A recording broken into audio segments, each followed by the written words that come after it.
Building business with impact. That is what this is all about. We are so honored to have you all join us today for the kickoff celebration of National Economic Development Week.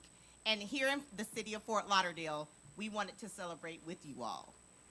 I am Nikki Austin Ship, and I work in the Economic Development Department and Public Affairs Department for the city of Fort Lauderdale. And we are so honored to have our new city manager, Raquel Williams, here with us today. Please let's give her a round of applause. Oh, we can do better than that. She is phenomenal. We are so excited to have her here with us in the city that you never want to leave. We also have joining us, of course, is Commissioner Pam Beasley Pittman, whose district that we are in,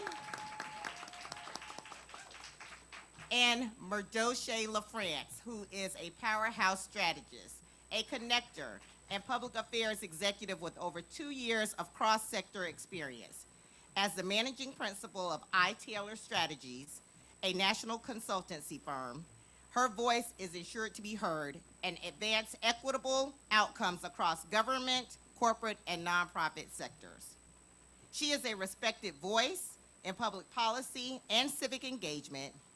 Merdoshe has built a career on the belief that transformation happens when leadership is intentional, partnerships are authentic, and solutions are people-oriented.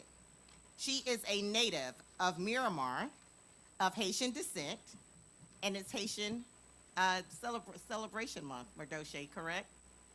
Wonderful. And she holds a graduate degree in public administration and urban and regional planning.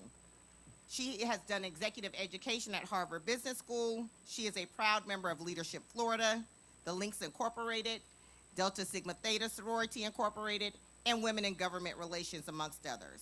She is deeply passionate about cultivating emerging leaders, championing inclusive growth and economic development, and curating moments that move people from inspiration into action. Ladies and gentlemen, during our National Economic Development Week celebration, I present to you Ms. Merdoshe LaFrance. Thank you.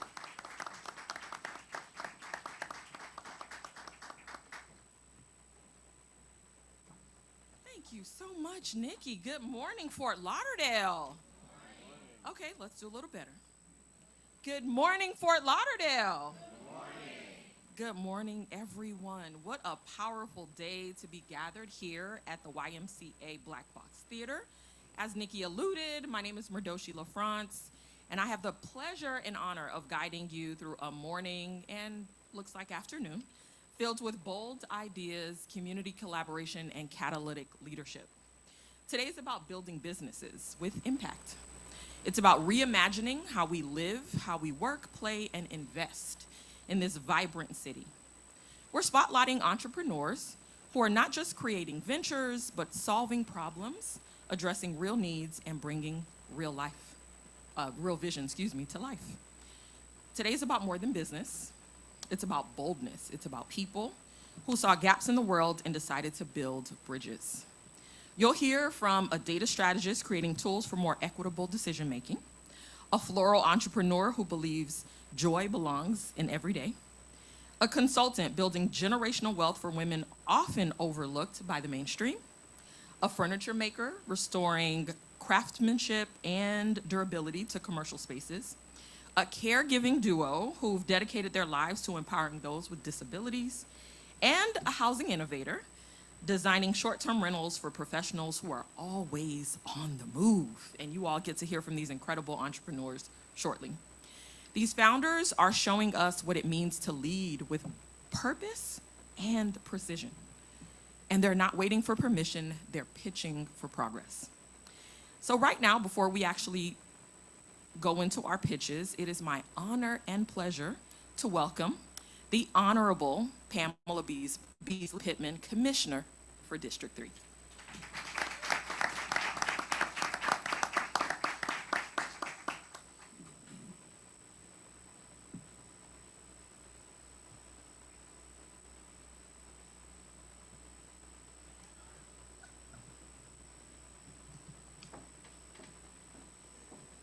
Good morning, everyone. Good morning. Oh, wow, this is a beautiful day, and it is a privilege for me to be here with you to welcome you to the City of Fort Lauderdale, District 3. This is the district, you all, District 3. Everything is going on in District 3. So I am truly excited that this location has been selected to host this beautiful event this morning and into the afternoon, as I'm hearing. And also, I am truly inspired with what we are preparing to witness today. The reports that we've been getting back about the cohorts and what's been going on is really exciting to hear. And I'm a person who truly believes in hope, and what we're preparing to witness is very inspiring, and I'm really excited. As I stand before you, I also would like to give you greetings overall from the City of Fort Lauderdale, from our commission, our Mayor, Dean Trantelis, and those who sit with me from District 1, Commissioner Herbst, as well as District 2, Commissioner Glassman, and District 4, Commissioner Sorensen. So we are in a position to witness the greatness that Fort Lauderdale is embracing, and this is something I consider to be contagious. This is the beginning of something that will grow and continue for years to come. And this is one of the things that we are truly looking forward to when we talk about economic development within District 3 as well as the city overall. So thank you for your inspiration and your courage and your passion for what you love to do.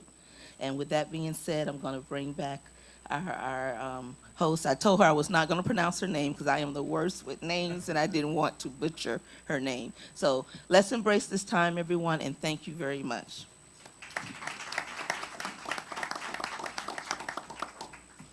All right, there's one more really important, incredible woman that you all are going to hear from. I'm going to introduce her, but I just want to let you all know that you all poached her from the city of Miami Beach. And we're not too happy about it, but we're incredibly proud. From someone whose leadership is really foundational to today's event. If there's anything that you know about Manager Williams, her background is in economic development.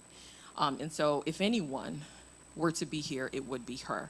And so without further ado, I do want to welcome our new city manager for the city of Fort Lauderdale, the incredible Raquel Williams, a proven leader and strategic thinker who's already making waves in Fort Lauderdale. Raquel.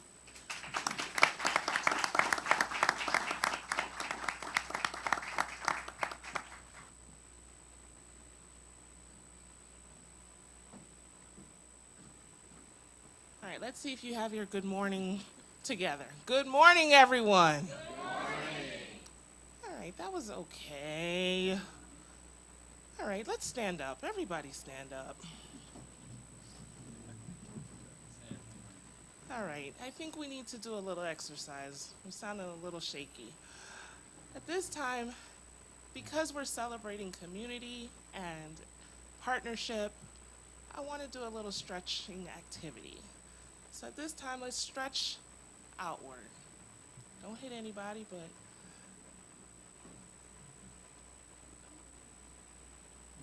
so this is symbolic of the fact that we need each other. Now let's stretch outward. We are moving forward. And now let's stretch upward. We are moving on to bigger and better things always. All right, have a seat. This morning, I am incredibly proud to stand before you as the city manager of the city of Fort Lauderdale. I'm incredibly grateful for the opportunity to celebrate Economic Development Week with our pitch competition put on by our Public Affairs Division within the city manager's office. Now, when I interviewed to become Fort Lauderdale city manager, one of the questions I was asked had to do with the role of economic development within the city. Should the city itself be a leader in economic development, or should the city rely on those other entities that I consider partners? Should the city rely on those entities to take the lead? And my response was that, of course, we need to have partnerships. Of course, we need to collaborate with our chambers of commerce, with our economic and community development stakeholder groups, with the Greater Fort Lauderdale Alliance, with the Broward Workshop, with the Urban League, with OIC, with everybody. But the city of Fort Lauderdale should always embrace taking the lead in the direction that we want to see for economic development, not only in District 3, but citywide. And my plan going forward is to ensure that our economic development team is fully supported, embraced, and put in a position to excel even further than they already have. So let's give it up for the Public Affairs Economic Development Team of the City of Fort Lauderdale. So for Economic Development Week, we are not only looking forward, but we're also reflecting on the investments we've already made in people, in infrastructure, in innovation. Our Startup FTL program is one that we're very proud of and that we will continue to invest in because we have seen the dividends. Economic development means a lot of different things to a lot of different people. And sometimes it's a little hard to define, and maybe our judges can attest to that a little bit later. But economic development really is a safe space for the growth of entrepreneurs. Our entrepreneurs are really what drive our economy, right? Our entrepreneurs take risks, they invest, they give of themselves, and they lead with creativity and their talent. So I appreciate our entrepreneurial community and everything that you've done to invest in Fort Lauderdale and invest in your business. So because economic development is so near and dear to me, I want to let you know that we're looking for ways to enhance our Startup FTL program. So this is a beginning, but it's certainly not an ending. And we want to ensure that each cohort of this program has all the tools necessary to be successful. So again, thank you for the opportunity.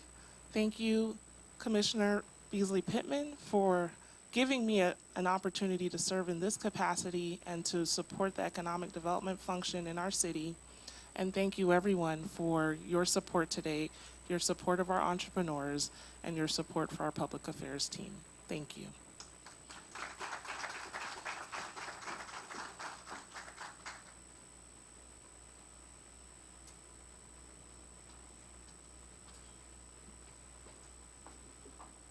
All right, everyone. Without further ado, we're going to get into the pitch competition. But of course, we can't get into it before I introduce the incredible judges. And so I want to thank Manager Williams again for just your inspiring words and just sharing more about what Fort Lauderdale is doing on the cusp of economic development. As I shared with you all, that's what her background is in, and she's an expert. And so it just is fitting that you're here. And so thank you so much. So over the next 2 hours, you'll hear from 6 entrepreneurs with bold concepts and passionate missions. They'll present to a panel of expert judges before you who will bring decades of experience in business development, investment, advertising, public service, and financial strategy. And so I will call their names, and hopefully, I don't know if they're in order that they are on here, but they'll just stand just a little bit and wave. So the first judge is Alexander Bailey, founder and financial planner with Brickstone Advisors. Let's give him a round of applause. Thank you, Alexander. The next judge is J.R. McFarling, Senior Small Business Development Officer, Urban League of Broward County. The next judge is George Grimsey, and I hope I'm saying that correctly, and if not, George, correct me after, Chapter Chairman, SCORE Broward. Our next judge is Anthony Santana, CEO and co-founder, Hardcore Advertising and Square One Startup Solutions. And last but certainly not least, Andre Cross, Business Assistance Coordinator, City of Fort Lauderdale. And so the judges have their rubric by which they're going to assess each pitch. However, before you get started, obviously there's a QR code on the screen. So if you would like to look at today's agenda, please feel free to scan the QR.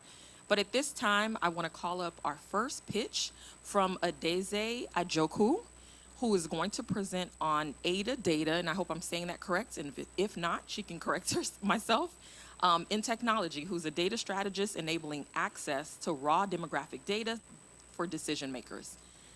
Adeze.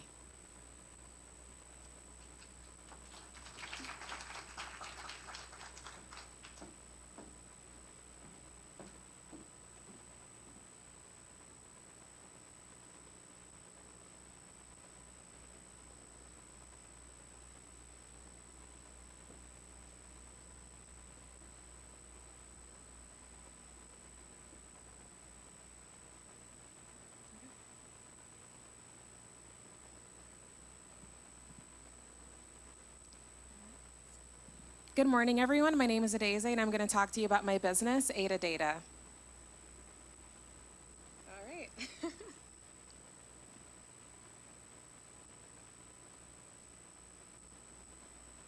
button should I press here?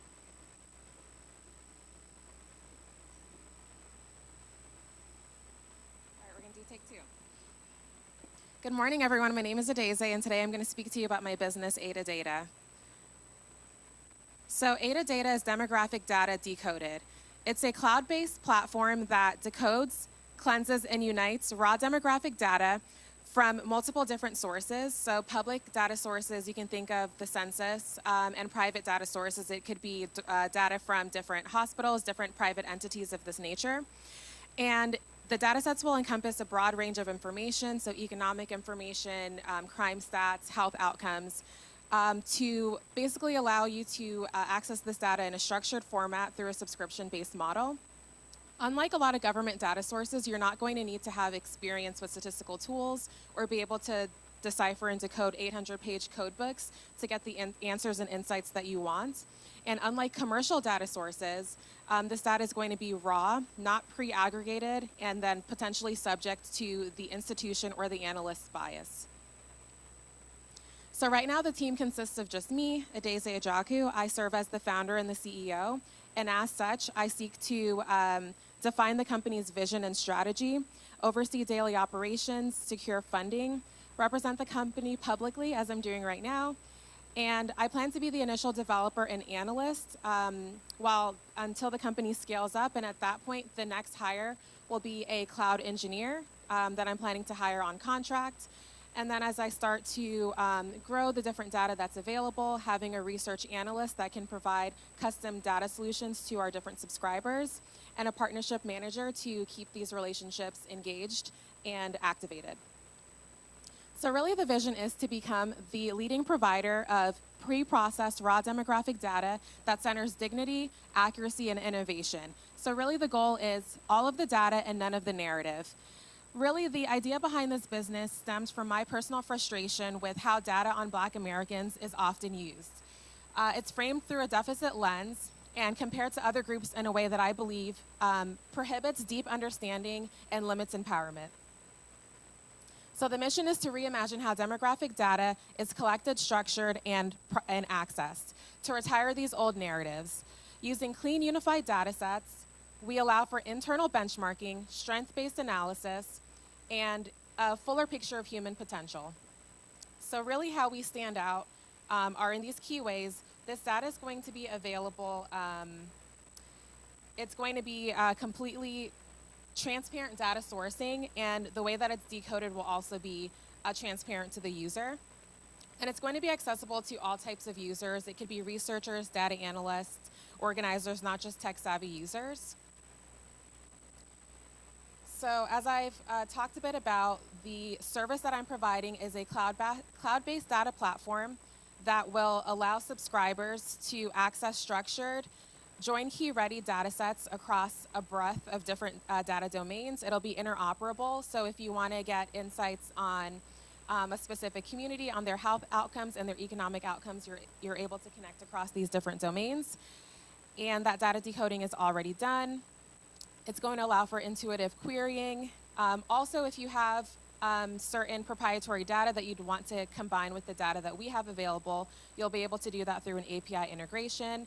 And ultimately, want to get to the point where I'm providing custom data reports and visualizations upon request.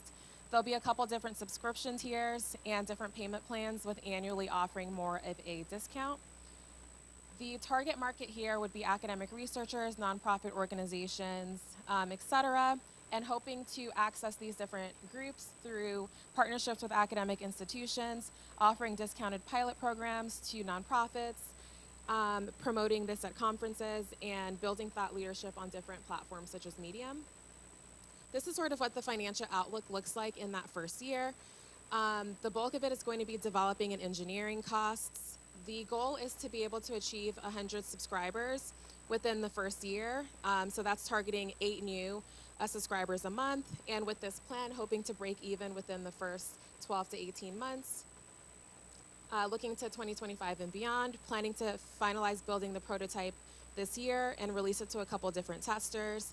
Launching the product in 2026. As I said, the ambitious goal is to have 100 subscribers by the end of that year and just expand the data sources that I have available.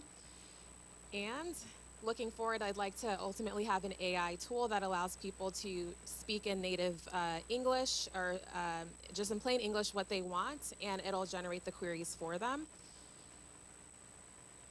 So this is my contact information. Thank you so much for spending this morning with me, hearing more about my business, and I'm open for questions.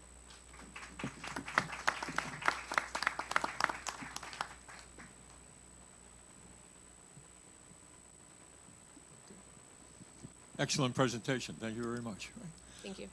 You're in a area that not too many people have ventured into at this point, right? Particularly as an individual, and I congratulate you on that. So I'm sure there's a lot of space for that, particularly with the groups of clients that you've identified at this point. I do have a couple of questions. I've worked with data all my life as a businessman, right? And you know, I operate a nonprofit now, so we always have plenty of data around, right? One of the things we teach in our entrepreneurship programs is how do you take that data and turn it into actionable information, right? So the question I have is, do you help your clients identify the information that they need and kind of backtrack to, well, what data do I need to get that information? And if so, how do you do that? Thank you so much for the question, George. So that's not the initial offering that I was intending to roll out. The first piece was really just having a platform where you can get ready to use understandable data in its raw format.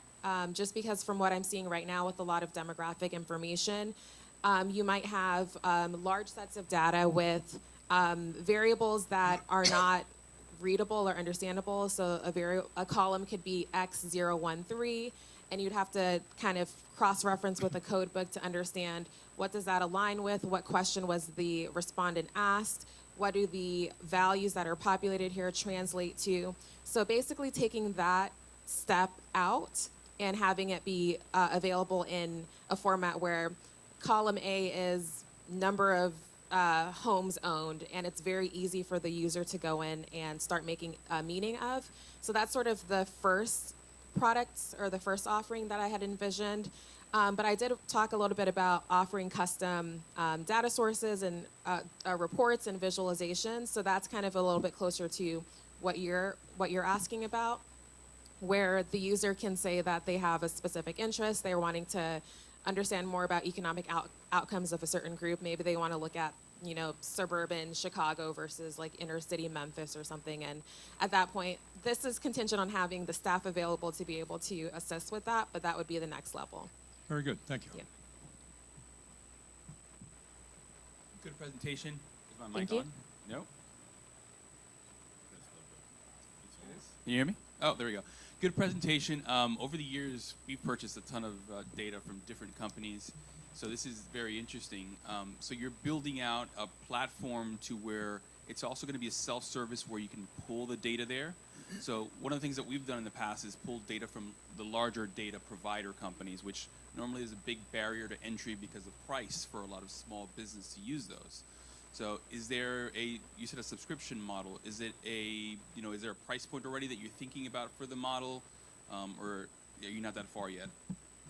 Thanks for the question, Anthony. So I actually have thought a bit about the pricing model. This was actually part of the program I just did, Startup FTL. We did some competitor analysis, and I looked at some other players in the area. It seemed, kind of around the 200 a monthly price point is what I was seeing based on their offerings. So that's kind of the number I have in my mind. I definitely am hoping to get feedback from the testers once I roll out the prototype and get a sense of, once I really know what my cloud costs are and different fees, what makes sense. But I do want to make it affordable for smaller groups because, as I said, I'm kind of targeting researchers and nonprofit organizations that might not have as much bandwidth as large enterprise customers. Right. So and I'm thinking about the marketing side, are you able to export that data and layer it onto campaigns, or is that not going to be an option on the platform? You'd be able to export. So I mentioned API integration being one way to do it. You can also, with flat files, CSV options, JSON. So you'd be able to export the information. Okay. And then major competitors, like who else is in this space right now that you've seen, and what are you doing differently from them? Yeah, so some of the competitors, so you can think just data.gov, right? So that's a federal competitor or a federal government source, and that data is not accessible. I think I kind of talked a little bit about how you have to go to a code book to be able to decipher it. It's just very confusing. You'd have to have access to a statistical tool like Stata to really work with this information. Some more competitors on the commercial side. There's one company, socialexplorer.com. They do create demographic outputs, more so like geocoded. So this is the information on a specific zip code, where I'm kind of focusing more so on different racial groups. And their information is, you're not able to get the raw data at all. So it's pre-aggregated, and it's, curated. So here's what, income is in this zip code. So just what I'm seeing with a lot of competitors is it's pre-aggregated, and I want something that is in a raw format, so that if you want to compare kind of holistic features about a group, it's easy to do that. Perfect. Thank you. Nice Whoa. Sheesh. Want to switch mics? Nice presentation. Definitely have poise and you very confident, and so it comes across, and it came across. So nice job there. Question I have, or a couple of questions I have for you. One is on you talked about the decoding, data decoding. I want to talk about or ask about how you will address or how those individuals that are not as technical, how they will utilize this platform or this program, and is it intuitive enough for those individuals? Great question. Thank you so much for that question, JR. So maybe the initial offering won't be as intuitive. It'll be a level up from where it is right now. So, right now there's all of this just trying to understand what sorts of answers are considered invalid, how to interpret the raw state of maybe survey data that the federal government has administered to get it to a specific data set. If you go to a specific like website or a magazine or something where they're referencing census.gov, they won't make it accessible or clear to you how they went from the state of how it's presented by the government to how they created their analysis. So that in-between area, I want to handle for the user and make it transparent that this is what we've done. This is how we got, 5 for respondent 3 based on their survey response. But still at this point, it is a data set. And if you're not, cognizant with SQL, this is something that you're not necessarily going to be able to go in and start querying. So there is a presumption that the users would have someone technical that would be able to write SQL queries.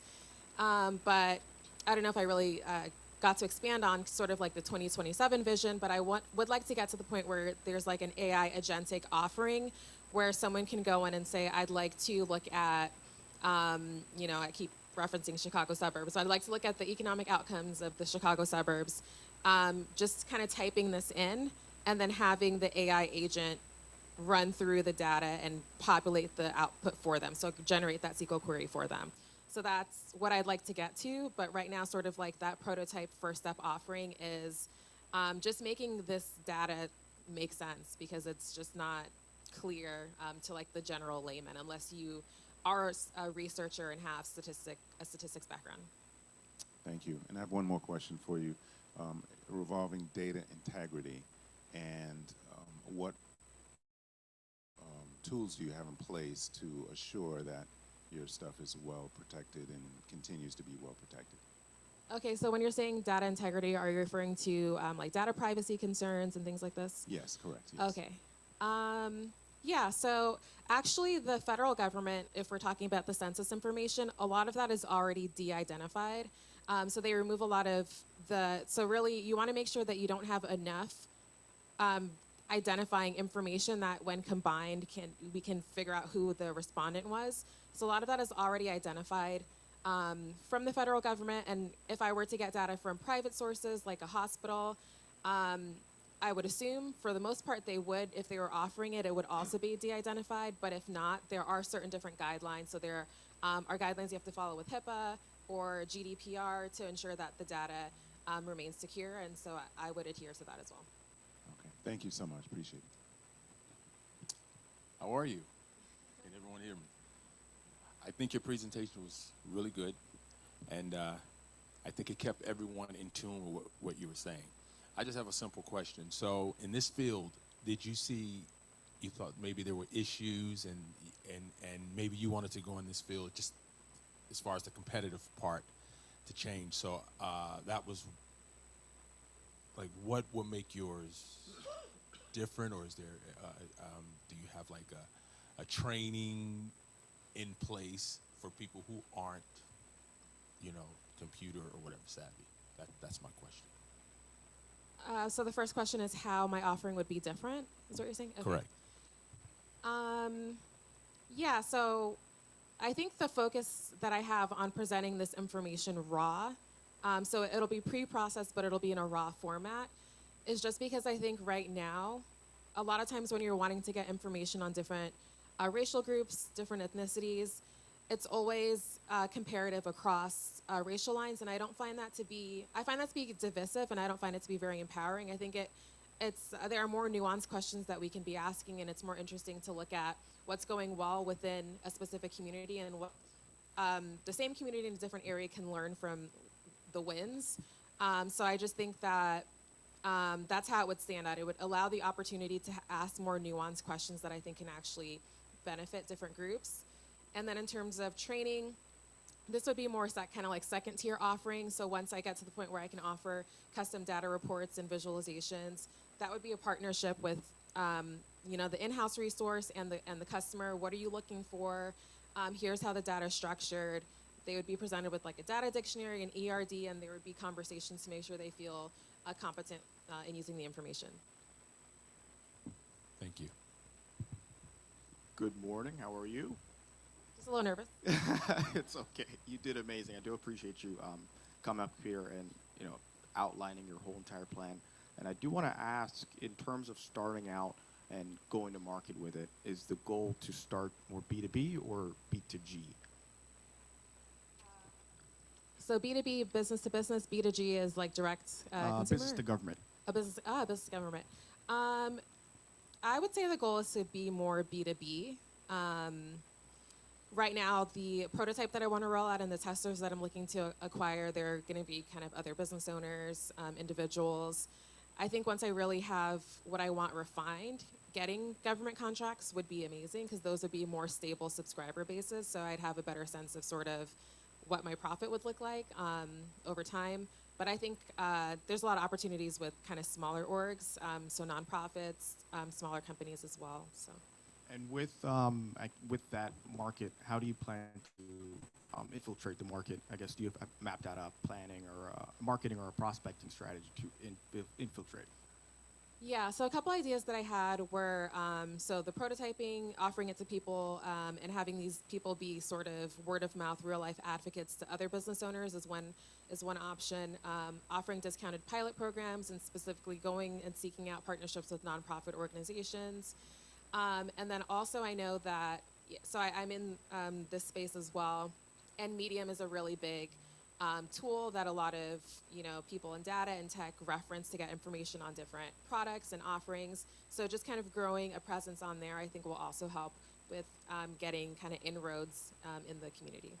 And I do have one last question. With the data sets and actually pulling the data, is it I guess a preset list, may that be racial, income, and you can choose to, I guess, splice them together, for lack of a better term? Or is it, I guess, custom made with the account manager? You can say, I need X, Y, Z on a list. So I was planning to have preset data sets, so they'd be kind of grouped within certain data domains. So one would be kind of like health outcomes, income, but within each data set, you have it broken out by race, and then location. So there'd be different kind of like certain keys that you'd be able to use to join across these different data sets if you wanted to combine for kind of like a broader look, if that makes sense. Thank you so much. Thank you. All right. Thank you, everyone.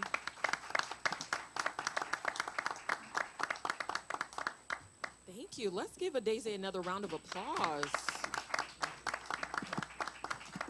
I was a little intrigued. I'm an urban planner by background, so I might be having a conversation with her after. Without further ado, let's welcome Brianna Reeves of Poppy Lane Florals, a floral entrepreneur bringing intentional floral experiences to communities through mobile bouquet bars and workshops. Let's welcome and give her a round of applause.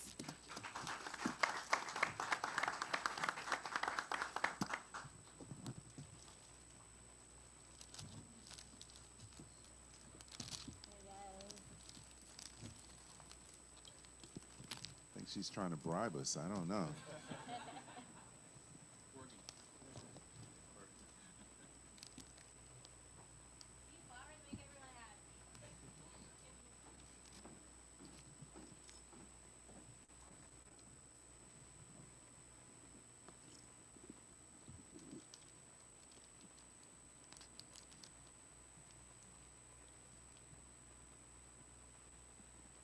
Good morning, everyone. I am so glad to be here. I am the founder of Poppy Lane Florals.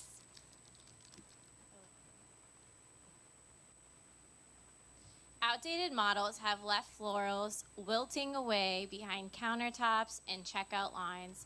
Poppy Lane Florals is a curated mobile flower truck that meets people where they live, work, and play, reimagining how people experience flowers. With a quick Google search on Visit Lauderdale, there's only 2 florists listed. Another search shows there's currently 0 florists that are a part of the Fort Lauderdale Chamber of Commerce. Market research is showing a rise in experiential retail. If you've seen the axe throwing, candle making, those types of experiences, because even in a world where we have Amazon Prime, both Gen Z and millennials still prefer retail, and they prefer shareability and memorable experiences, and yes, things they can put on Instagram. Another flower truck in Tampa was actually one of the top 10 most Instagrammable businesses in Florida last year, and I'm looking to bring that to our city. Not only is experiential retail growing, so is the floral industry. The floral industry is expected to grow from 37 billion to 51 billion in the next 5 years. Looks like this slide got messed up, but we're gonna roll with it. The total addressable market in South Florida is 500 million. Broward County accounts for 160 million of that. And in Fort Lauderdale, 40 to 50. I only need a fraction of 1% to pay off my floral truck and be profitable. My top competitors, I would say, is Ann's Florist, which, yes, has a coffee bar that everyone loves. However, if you wanted to place an order right now online, you cannot see their arrangements and you cannot place any online orders. They are completely constrained to their foot traffic and their customer base. My other competitor is 1-800-Flowers. And if you've ever seen the meme of what I ordered versus what I got, could have started here, because believe it or not, there's an entire Reddit thread of people who have what they thought they got and what they actually received. Because with 1-800-Flowers, although they provide convenience with online ordering, they do not have quality control. So different florists are actually fulfilling those orders, often with whatever flowers kind of look like the photo. And even if you do love the arrangement, you don't know the local business and you can't go back and support them. It has 1-800-Flowers, which takes you back to 1-800-Flowers. So currently right now there are no mobile floral concepts in Fort Lauderdale. My initial investment, like I mentioned, is around $50,000. That includes the truck, any inventory for initial spend, branding, everything like that. And I'm focused on a capital light model. I'm getting rid of, obviously, the overhead that a normal flower shop would have, and the weekly operating costs would be between $400 and $600 to fill the truck for different events, bringing in about $1,200 to $2,400. And guess what? If I don't have an event, I'm not purchasing flowers, so I'm eliminating waste. While other shops have the constraint of foot traffic, we actually, mobile businesses increase foot traffic for retail businesses by 20 to 30%. So within Fort Lauderdale, there are obviously 22 million people that visit Broward County, and a lot of those anchor events that we have in our community are in our city. And a lot of exciting things are happening, such as the convention center opening. Since launching on Valentine's Day, these are already the community partners that have trusted Poppy Lane to provide florals to them. Yes, we have the sand, yes, we have the sun, and yes, we have the water. But what really makes a city a place that you never want to leave? It's the feeling that you get. It's, you know, a space getting you to pause. It's beauty that you find in an ordinary day. And I'm excited to bring this together. Let's bloom together.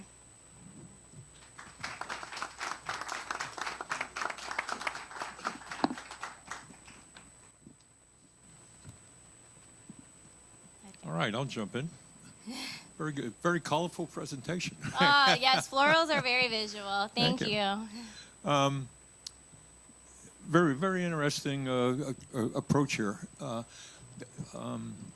Interestingly, I've mentored and counseled a number of food truck owners, Okay. right? So you're a little bit in that space, and one of the first things that one of the first things I'd like to understand is you're doing both. If you have the truck, you're available for events, right? So I'm looking to acquire the truck. So far, I've just started with retail arrangements and event arrangements, like I did the event florals for the Stranahan House. Right. So I'm looking to acquire the truck.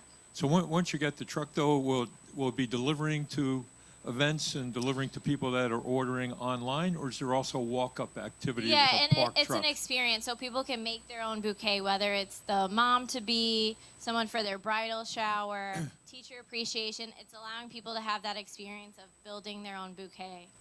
Okay. But at the same time, you have the optionality of also, like, if there's a brand that wants to elevate, let's say, a grand opening or something, there's a lot of customizable options. And if they prefer pre-made bouquets that the colors match their brand, you could also have that as a offering. Okay. So if let's take maybe a bridal event, an anniversary, or something like that, where it's going to be experiential. So the truck brings the product to a venue, like a Correct. home or a restaurant or something Correct. like. Then the event takes place within the restaurant, not inside the truck, right? Correct. Inside the individual restaurant, right? Yes. Okay, so that's perfect. Then I noticed that you said, and I'm familiar with the statistic, that with kind of traditional flower shops, there's about a 70% return of clients, right? You get used to a flower shop. It's easy. You know, you don't want to shop around. You pick that place. What do you think what are your actions that you'll take to actually make that? That's a very high repeat number. How confident are you in delivering a product or service, an experience that people will come back to? Absolutely. Thank you so much for that question, George.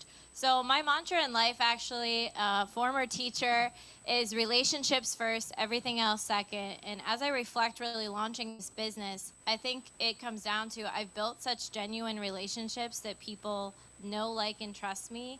And I'm already having so much momentum. To be honest, it's moving faster than like I ever even imagined. So I think just living through that and also providing quality product. So I am very big on, I'm providing right now farm to table.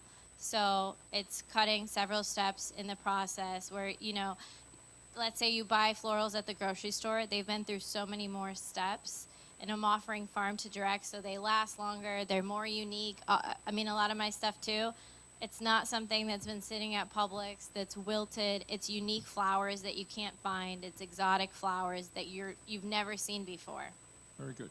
And just a final question Yes. on that subject. So what is a repeat customer in your financial model? Is it somebody that buys from you twice a year, 50 times a year? What? So I will say I already do have a repeat customer. I'm looking to build a subscription model with e-commerce right now.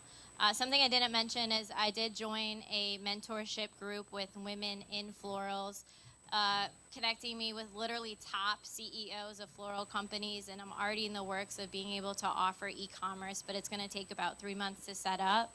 When I launch that, I would be able to offer like a subscription model for people who like to purchase flowers on a repeating basis. But I will say I already have my first unofficial subscriber from someone who orders from me every other week for his mom.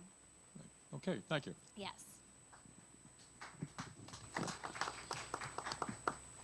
I want to say great job on the technology issue, just going through it, because that would have thrown a lot of people My off. slide is correct in the deck, right? It's okay. We have it here. We can see it. My question is going to be more on scalability, right? Yes. So we know that people see something that works, right? They look to copy it, and you have a lot of competitors that are eventually going to get into the market, depending on how quickly you can move. How do you see scalability with the trucks? I know that you talked about the e-commerce portion of it. That's going to help you also. But as far as the trucks, do you see that as scalable? Do you see that in different cities? How would that work? Yeah, going forward? so I will say there's someone doing it in Tampa, and I've watched them scale to 5 trucks in their fleet now. So it is a possibility, and the great part about this being a capital light model too is even with scaling within my team, there's florists who are freelancers, which allows me to hire as needed basis instead of hiring a full-time employee. Maybe it's just for a certain event that requires me, whether it's a wedding or event florals, where I need more help than just myself, I'm able to hire on an as needed basis. So I do plan to scale with the truck, whether that ends up being more than one truck or scaling in certain ways and just having the truck be a piece of the offering. Okay. And as far as sourcing the actual product, is it easy to source the product? Yes. So South Florida airports actually handle 91% of imported flowers. I would also like to source locally too, when possible. There are a lot of logistics that go into dealing with a perishable item, but the great part is we're in the right place. So even if something, let's say, there's a high probability that I'm able to go to a different location to find a different flower if there's something wrong with the shipment at one, because South Florida handles 91% of the imports. Thank you. Thank you. Great job. Again, tremendously confident, and that's awesome. That's what we want to hear. That's what we want to see. You certainly believe in the business. That's great. Question, and you touched on it at the end, so this is a nice segue, talking about perishable items. I'm going to also ask if you can delve a little deeper on that, because seasonality is a thing, right? And how do you plan on offsetting, or how do you plan on addressing that? And have you determined how you will, ebbs and flows in businesses, sometimes it's peaks and valleys, right? And so you're going to have to anticipate. How do you plan to do that with your business? Yes. So thank you so much for that question, JR. In terms of what I like about this model is right now I'm only buying based on orders that I have. So that eliminates the waste. I'm not keeping flowers on me 24/7. The downside to that is if you wanted to order right now, I pretty much need 24 hours to be able to fulfill it. So I would need to make a trip to the market, the floral market. But because we live in a place where there are that accessibility, it allows me to just basically need a 24-hour turnaround. And so, like I mentioned with the operating costs, I wouldn't need to take that on if I don't have an event scheduled, filling up the truck, right? So I'm able to kind of plan that way. Okay, thank you. With the truck comes a cooler, so then I'm gonna have some flowers on hand. Thank you. Hi, good morning. The presentation was great. Thank you. I enjoyed it. But you're only looking to be mobile, no stationary building space. So I'll say this, never say never. I really like the optionality and the flexibility that the mobility provides, especially being able to collaborate with businesses, whether it's a pop-up, like I said, elevating a grand opening, being a part of these moments that we celebrate in this city. So I like the mobility. I don't like necessarily the constraints of a brick and mortar and the overhead. I think, but as I scale, I will say there's one in Nashville. She started with a truck, and now Nashville's a little bit different of a climate too. You can't necessarily, I don't think, sell those outside year round, but she's scaled to a brick and mortar. Right now, that's not in my plan. My plan is to run this full time and pursue the different avenues within floral, but I'm gonna say never because. Great. Right? So you've already gone through your business tax and Yes. everything's Yes. okay, great. Yes. Thank you. Amazing presentation. Thank you so much. I do want to ask, since the focus is mobile and at the events, is it the consumer that's coming up to the truck that is purchasing, or is it paid for by the business or the event that it's going to? So both. And I want to just go back really quick to show you the customizable options that these trucks do. They can be branded like you see, so they can be at some of these large-scale events that the Hard Rock has, the convention center is going to have, whether it's a grand opening, and if a business wants to make that to elevate that experience, they can do custom branding. We could do customized bouquets matching, where then at that point the business would be purchasing it as part of elevating their event and their experience for their guests. However, I also plan on being at the markets and local pop-ups, where then it would just be business to consumer purchasing the florals. Does that answer your question? Yes, Thank you so much. Okay. Thank you so much, everyone. It was truly an honor to be here. I'm living my dream. All right, let's give Brianna another round of applause, everybody. Excellent work. Only caveat, I didn't get a flower. I feel some type of way about that. It's okay, she can catch me later. So next we're gonna call up, Charnel Charleston of the Charleston Consulting Firm, who is a founder focused on building economic mobility for marginalized women through faith-centered consulting. One more thing, I just want to let our judges know, because we are a little tight on time, if we can keep to maybe 2 or 3 questions per pitch, that would be amazing, just to keep us on time. Thank you. Can you hear me okay? Time. Okay, hi everyone, my name is Charnel Charleston, and I am the founder and CEO of Charleston Consulting Firm. I want you to imagine being the first or even the second generation to graduate from college, and you're walking into rooms that no one else has walked in that you know of. You are ambitious, you have the heart, you're tenacious, but you don't have the roadmap. You don't know which way to go. You don't have the support. You're actually still supporting your family because, again, you are either the first or second year college graduate. Research has actually shown that there's a significant gap in social and economic opportunities for women. 60% of Afro-Latino and Black mothers live below the economical and social population. With Charleston Consulting Firm, I want to empower women. I want to provide them with the leadership, the mentorship, the skills so that they can walk into these rooms confident, so they can have the community, they can have the support that they need to actually thrive and not only just survive. The solution is Charleston Consulting Firm and its nonprofit arm, Women Empower for Women Foundation. We want to partner with thought leaders and experts. So the LLC of Charleston Consulting Firm will partner with thought leaders and experts, and will provide free services to women that are experiencing economic hardship. So some of the core services that we'll provide is business strategy, career and leadership, financial wellness, faith and self-development, and most importantly, faith and mental health.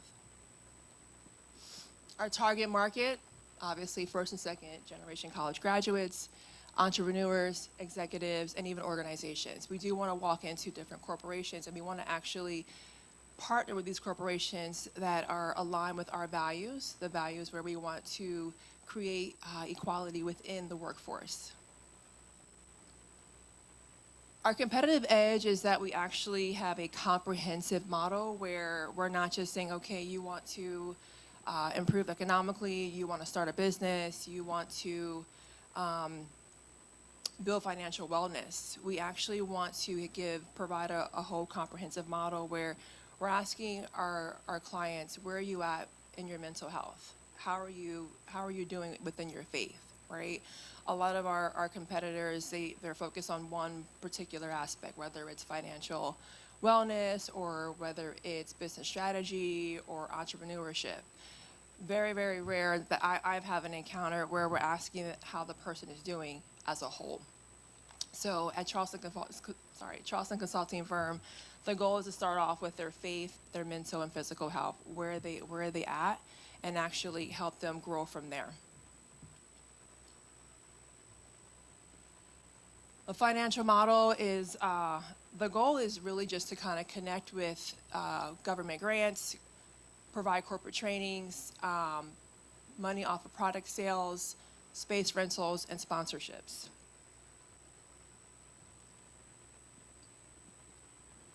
We're going to launch a hybrid center where we'll offer in-person and virtual coaching, live events, even podcast recordings. So the next step, which is actually the step I'm in right now, I'm partnering with local corporations. I've actually recently joined Women United with United Way of Broward.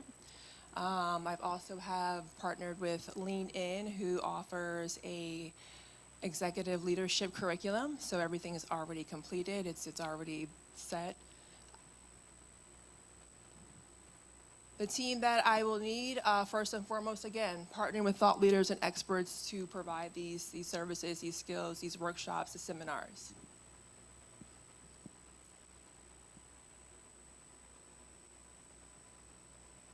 These are some different opportunities that I'm looking to get support in as we speak right now, with just helping with donations, sponsorships. And that is it. Thank you.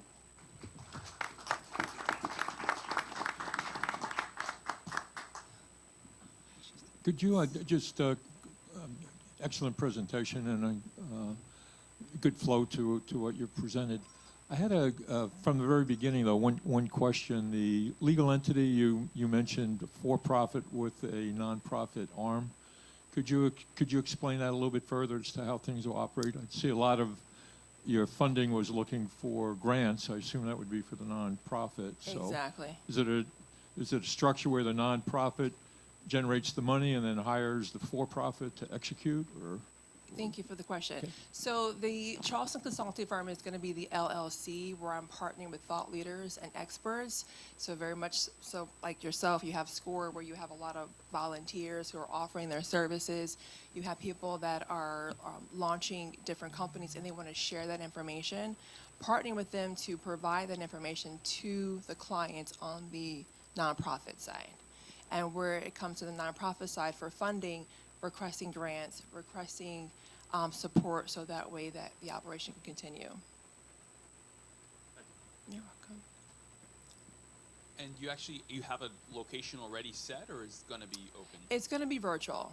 It's Okay. going to be virtual. So the goal for the first year is to launch a pilot connecting with different women, even probably graduates who have already went through programs like maybe from the Urban League, and just working with them to elevate them in their business strategies. Thank you. This is rapid fire. I guess we got to get back on time, right? Nice job with I the see that. presentation. Thank I you. do want to ask about the space that your business is going to play in. It's very crowded. And so the question I would ask is, how do you plan on standing out? Like, it's going to be critically important for you to stand out, particularly if you're pursuing grants and other things to provide financial support for the business. What's your marketing strategy? How are you going to stand out? Absolutely. I think in the beginning for the first year, having an actual building is not going to be the goal. The goal is to really become solidified in the partners, right? Who am I partnering with? Besides United Way, besides Lean In, who's providing the curriculum, who are actually the thought leaders that are providing these free services? So we can do everything either virtually, we can connect with different libraries, there's an officer's trunk where you can actually connect. Being a nonprofit, it's going to be free for me to actually use the space, right? So the first year is really just try to partner and obtain that funding, and then launch into a building. With that building, it could be multi-use. That building can be used for workshops, seminars. It could be used for podcast recording. It could even be used at night for people to have mixers and networking events. Thank you. How are you? Hi, I'm good. So presentation was great. Thank you. But that's the thing of being among other judges. Sometimes a question that you have in your head is asked. But I do want to say, knowing that mental health is a sensitive but yet serious issue, I do commend you on wanting to address those issues, and I just wish you well in your endeavors. Thank you. Thank you.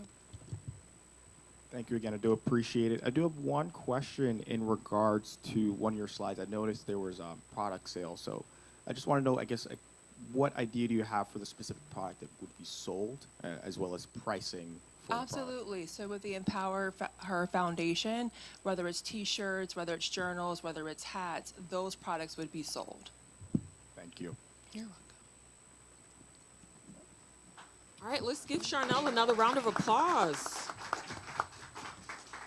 Commissioner Beasley Pittman, Fort Lauderdale is doing something right because, point of personal privilege, I want to introduce Dr. Philip Harris, who's actually the Director of Economic Development for the City of Green Acres.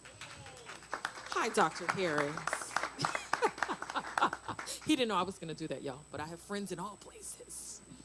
All right, so let's welcome now Claudia Rodriguez, who's going to talk to us about the Great Buffalo Furniture. She creates custom, high-quality commercial furniture solutions that merge craftsmanship with style. Again, let's give Claudia a round of applause.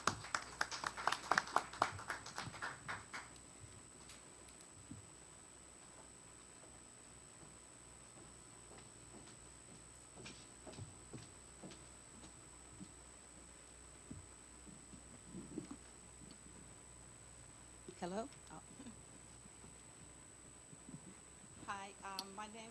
Good morning, everyone. My name is Claudia Rodriguez. I'm the co-owner of the Great Buff Furniture. Just 1 second. Gotcha. Okay.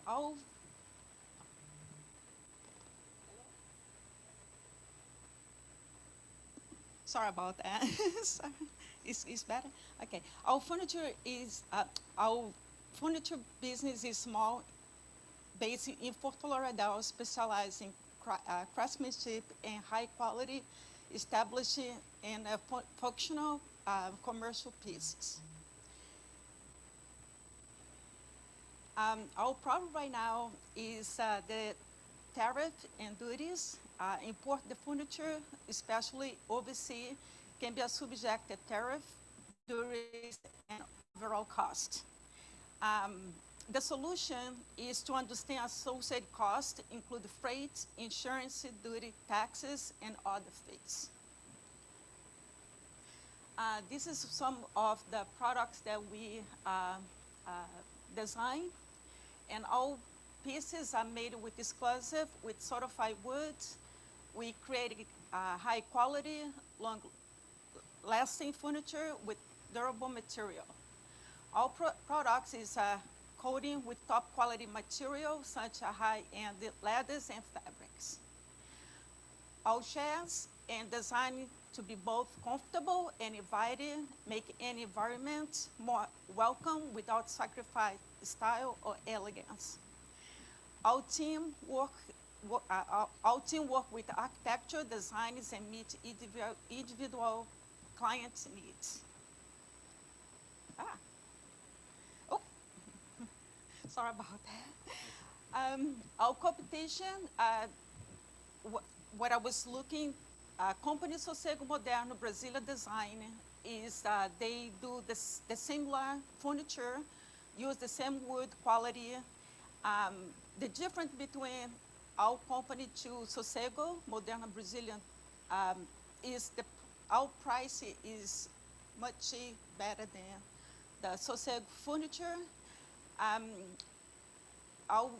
Also, we have elegant offering, incorporate graceful, curves, quality, approach, and touch of luxe, which they have the same. And affordable is main draw for our customer and price. Ooh. And my marketing plan is to find marketing agents can help me with my company grow. File a trademark application. Create a strong financial plan that can make me informed decision. That's very important for the business. Develop a model and build a stronger relationship with the local business. And thank you, and this is my contact information. And I hope I'm open for the question. Thank you, everyone. I'm going to go out of order here and just throw these guys off a little bit. I first want to commend you. What a lot of folks don't realize is what it takes to stand in front of among your peers and present. It is incredibly nerve-wracking. So I commend you for doing that. That is awesome. Yeah, you can exhale and you can breathe. Yes. So I love the positioning of the business and how you utilized what's going on today, tariffs, as part of your why you will be competitive, why you'll be strong. But the question I have is regarding the customization and margins, and what's your anticipated profitability for the business based on that? Because anytime you're customizing things, your cost, you have control over it to some degree, but to some degree you don't. Mm-hmm. So can you speak to that, please? Yes, our company is based, the manufacturer is based in Brazil, in South Brazil. So in order to get a manufacturer, the furniture to bring it to in the United States, we have to get a large quantity to fit in everything to make cost. But my plan is to open a showroom here and have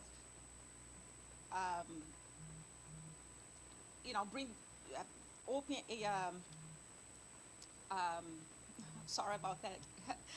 Open a showroom here so we can go to trade shows in Las Vegas, in New York. And once we have that, we have to fill up the container to bring the furniture to the United States. We now launch.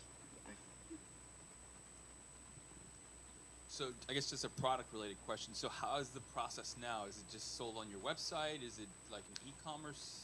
Right now, I have it's a brand new, and that's going to be my next step to look for a company to help me to do the marketing for me.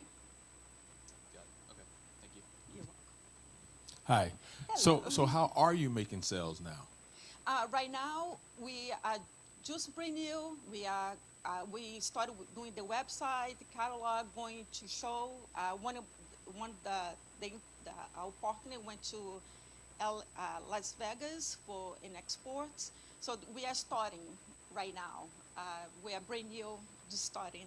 And in with the future, of course, you want a local is building here where in you Fort Lauderdale okay. to create jobs opportunity and start to sell around here in Fort Lauderdale, in Miami as well. Well, we welcome you. Thank you. Thank you. Thank you. That's it. Thank you so much for coming up. I do one question in terms of just the landscape within furniture. Do you have any, I guess, notable competitors, either local or just within the United States, you can kind of share, as well as how you differentiate specifically to that one competitor? Yes, I do have one that I showed. Sossego Designing. They are based in South Brazil, and they have the same quality, but they are very high, expensive right now. And for us, the goal is to sell with a better price, so we can, get everybody. And that is. Thank you, everyone. Thank you. Thank you so much. And I just want to say, Excel, you did great.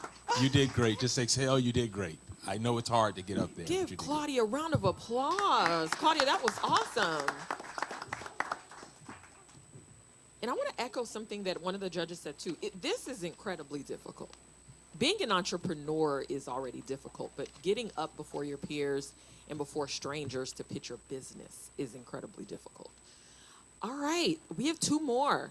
And to our judges, it looks like we're running good on time, so you're able to ask questions. As many as you'd like. We only have two more entrepreneurs that are remaining. So at this time, without further ado, I'd like to call up Colby Williams, who is going to pitch on Ready for the World LLC, which provides services and empowerment for individuals with intellectual and developmental disabilities. Welcome, Colby.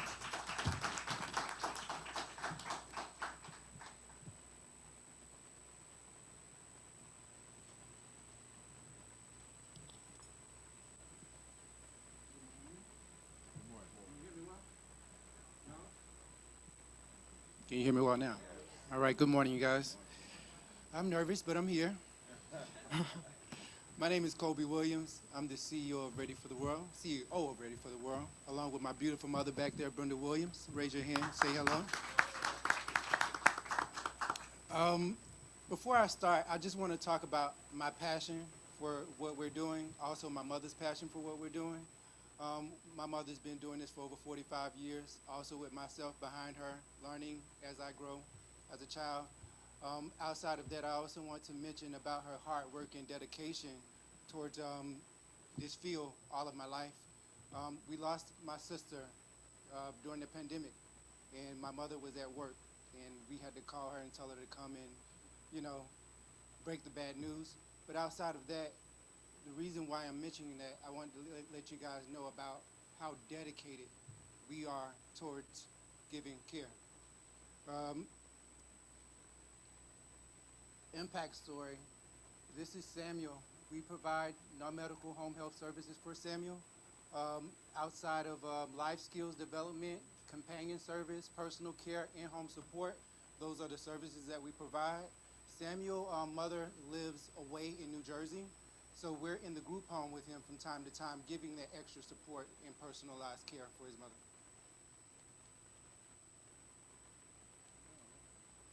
Our problem statement, there's over 36,000 children, families with disabilities in South Florida who need personalized high care. Our solution is to offer personalized, specialized pediatric care for individuals with special needs. Through that, we providing personalized care, behavioral therapy. When you're providing in-home support for individuals with disabilities, oftentimes there's not enough of collaboration with other partners. What I mean by that, we have ABA therapy, We have physical therapy. I believe that as a non-medical home health provider, it is our job to collaborate with all of those teams to ensure that we're helping individuals reach their milestones. So that's what's going to set us apart from our competitors. Market opportunity and sustainability.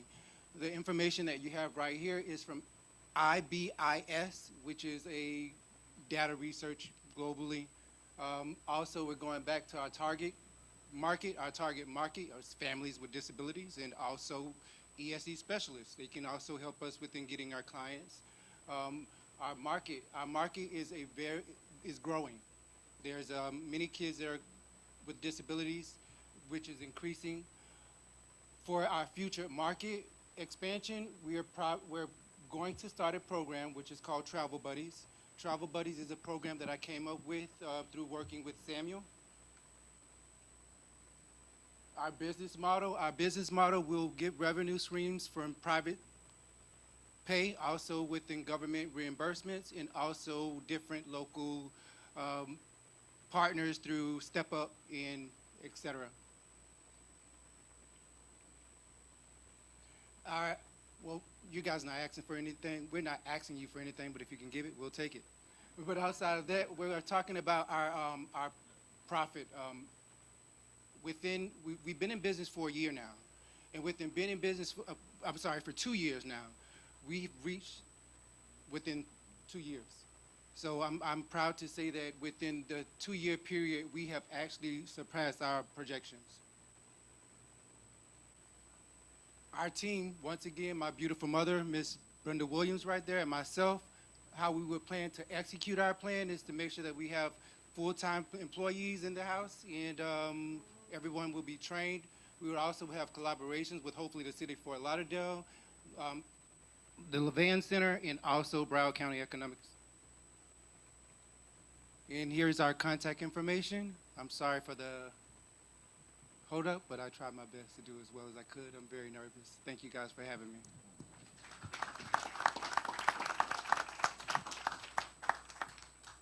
Great presentation. Thank you. Very informative. A question, I know you mentioned you showed the young man with the autism. Mhm. So is that the only type of conditions Service that you guys we provide? services for individuals with disability, epilepsy, all different types of Anything spectrums. dealing with drug? No, okay. no, Just mental. only Okay, got it. disabilities and intellectual disabilities. Thank you. So your current number of families that you offer services to, what breakdown is it autism versus other disabilities? Currently, right now, I have one with epilepsy and also autism. Right now, I only have 4 clients right now that we're servicing. Of course, within the year, it's pretty good for us. But yeah. Just answer the question. And then what are you doing now to, I guess, acquire new families? Like what kind of market work are you doing? What kind of partnerships are you working on? Well, everything has been moving extremely fast. I can say that we're extremely blessed to even be in the position. Last month, I had several engagements, one with the Broward County School Board Talent Department. So I was out having conversations and engaging also community engagement, just making sure I connect with every resource that I can possibly connect with. I also have experience working with the Broward County School Board, the YMCA, ChildNet. So throughout all of my experience working, I have those connections that are built through working. And also my mother as well. She has experience working with the Jewish Federation, and those connections is what kind of ties us. And also just being who we are. We are loving people, we are caring people, and we love families and children. So I think what happens is that when an individual see who you are, that takes away from everything. Yeah. What is your ultimate kind of scale goal? Like where are you looking to get to? And So my ultimate goal, I couldn't put in this whole presentation. We would love to have an adult day center. We would love to have a group home. We would love to do HIV prevention for the community, for the youth, because that's something that's not really like targeted. So yeah, that's our future goals. Thank you. No problem. And just the business model that you're operating right now, Is it basically a mobile model? You're going to where you need Correct. to be? Right now, right? we're pretty much mobile model. How people can contact us is through our website. You can scan the QR code and, we do post assessments before we. And then just quick on the economics. I saw the $25,000-$30,000 profit. What kind of revenue are you generating? Well, what do you mean, like within Actual billings. now? The actual billings that come in on an annual basis. I'm sorry, I'm not understanding your question. Say that again. If you're billing like the insurance companies, Medicaid, things like that, what are you actually getting in income in revenue each year? Okay, so this is our first year. Uh-huh. For our first year, revenue is about 30 to 40,000. Okay. Second year, maybe 54 roughly. But right now, all of that is private. Okay. We are It is all Medicaid private. providers Okay. approved through APD, and we're actually waiting on a current client to be able to start, Great. serving. Thank you very much. No problem. That's all. Oh. Funny enough, this is actually up my wheelhouse. My father does own a home healthcare agency. I handle all the finances for it, so I do have a great understanding on the billing end when it comes to Medicaid. I do want to ask, when it comes to service, right now, is it just you and your mother actually handling the service, or are there caregivers? And if there are there specific certifications that each caregiver may need? So yes, right now it's me, my mother, and my sister. I have a family full of educators and caregivers, so they would be joining on board. And regarding your question to the certifications, each individual would have to have their 45 hours for RBT. Outside of that, we would expect for them to also probably have 45 hours with DCF, childcare, and also the compliance for APD, which they require for you to have zero tolerance certain trainings. They have those trainings as well, and also just in-house training. I'm big on. I quit my job to do this. I was told I was a babysitter, and so with that being said, I don't believe in babysitting. I believe in making sure that individuals reach their milestones, and how we're going to do that is by having in-house training. One other follow-up with that is, right now you're doing mainly private billing. What's the usual rate that's being charged private and/or via Medicaid, and how much would be paid for to a caregiver once you guys do expand out? Okay, so in regarding pay, private pay clients is about $25 to $40 an hour. It all depends on, as you can see, there's different services. So it all depends on the service that one is getting. If the service is mixed with more than one or two different services, then the tier would be a little different. But yeah, that's the niche for regarding the pay. And what else did you ask? I'm sorry. The rate for the caregiver. Oh, the rate for the caregiver. Honestly, my experience working as a caregiver, I had to work 3 jobs just to make ends meet. And even with working 3 jobs, still was hard. If there was a lack of an unexpected bill come, I'm out. You know what I mean? So with that being said, I want to make sure that we pay very well, and also not in paying very well. $18, $19 an hour would roughly be my vision, because I want to make sure that people want to work. If you're working for $15 an hour, you're not going to want to work. And a lot of our caregivers, they have to go out into the homes. They have to drive their cars. They have to drive one to the doctor's appointment. So you're not getting much back for that. You have to have a heart to be able to do what we do. So yeah, that's an it. Thank you. You're welcome. Nice Sorry. job, Kobe. Thank you.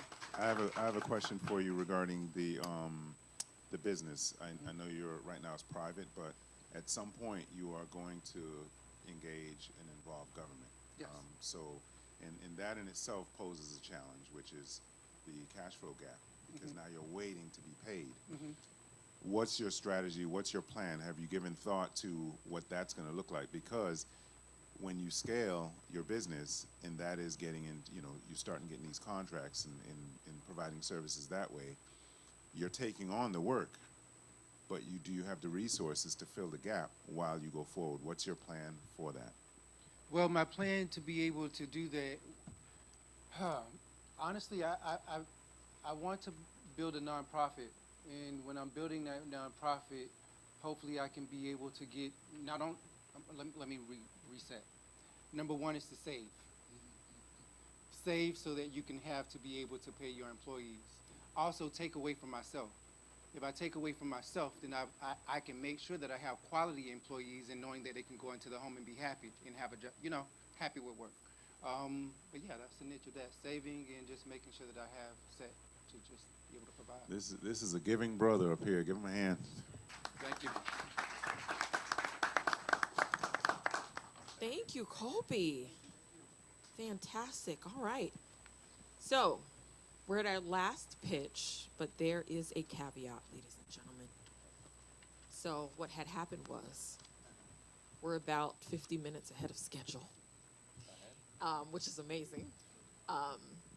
And so, our last pitch is going to come up here, but the great thing we're going to do is just improv style to our incredible entrepreneurs.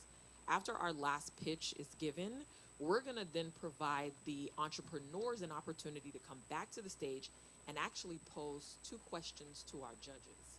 You have 5 minutes max to ask your question and get a response. So at this time, I'd like to call up our last entrepreneur pitch, Devin Taylor, Aeromar Executive Short-Term Rentals, who is a founder offering high-quality executive short-term housing for airline and maritime professionals. Give Devin a round of applause.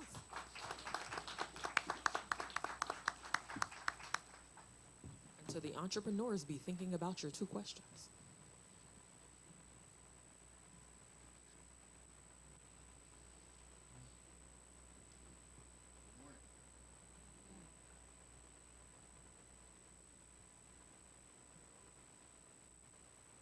Hello?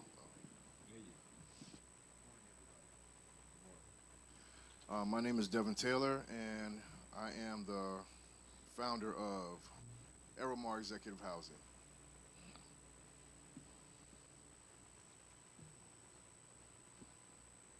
The problem today with transient workforce is that they lack safe, reliable, and affordable housing.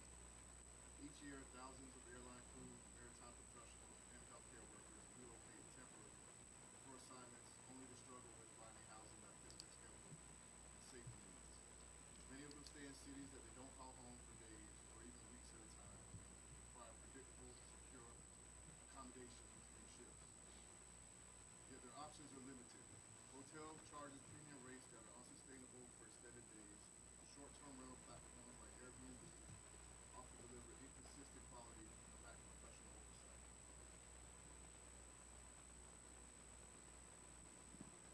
Hello? There we go. Meanwhile, traditional crash pads, once a go-to for traveling crews, frequently fall short on safety, cleanliness, comfort, forcing essential workers into subpar conditions that can negatively impact rest and performance.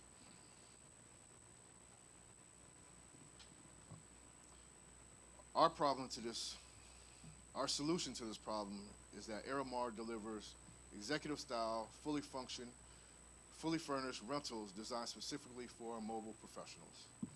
Rather than just offering a bed in a room, we deliver a complete experience tailored to the transient workforce.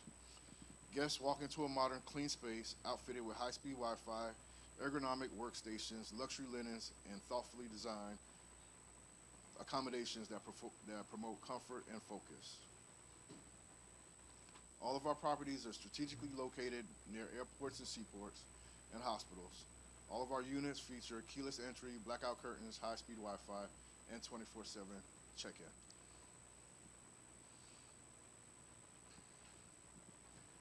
Who we serve. Our target market includes airline and maritime crew, healthcare professionals, government and corporate contractors, and skilled tradespeople.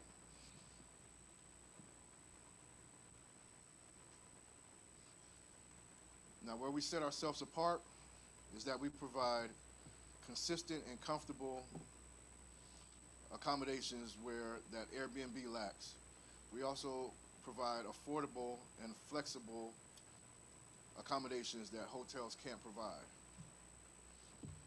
We also provide safety and professionalism that is missing from today's crash pads. Our business model is a smart, scalable growth that breaks down into 2 phases. Our phase one is rental arbitrage, where we quickly scale by leasing converted high potential units into executive housing without the upfront cost of property ownership. This gives us a presence in strategic markets and allows us to refine our operations. Our phase two would be property acquisition. Once we've established steady revenue streams, we'll begin acquiring properties to build long-term equity, stabilize costs, and enhance control over our portfolio. Our marketing strategy is to collaborate with staffing agencies, airline unions, maritime groups, and nursing platforms, utilizing social media, advertise on travel job boards and niche housing sites. We'll also launch loyalty programs and offer rebooking incentives. Our team includes myself, where I have 5 years experience in the maritime provisions industry, where I built a strong network of yacht crew, port staff, and maritime professionals. My business partner has over 15 years in the airline industry and possesses deep insight into airline operations, crew scheduling, commuter housing trends. Her experience allows us to strategically select prime crash pad locations and tailor our offering to meet specific preferences of flight crews.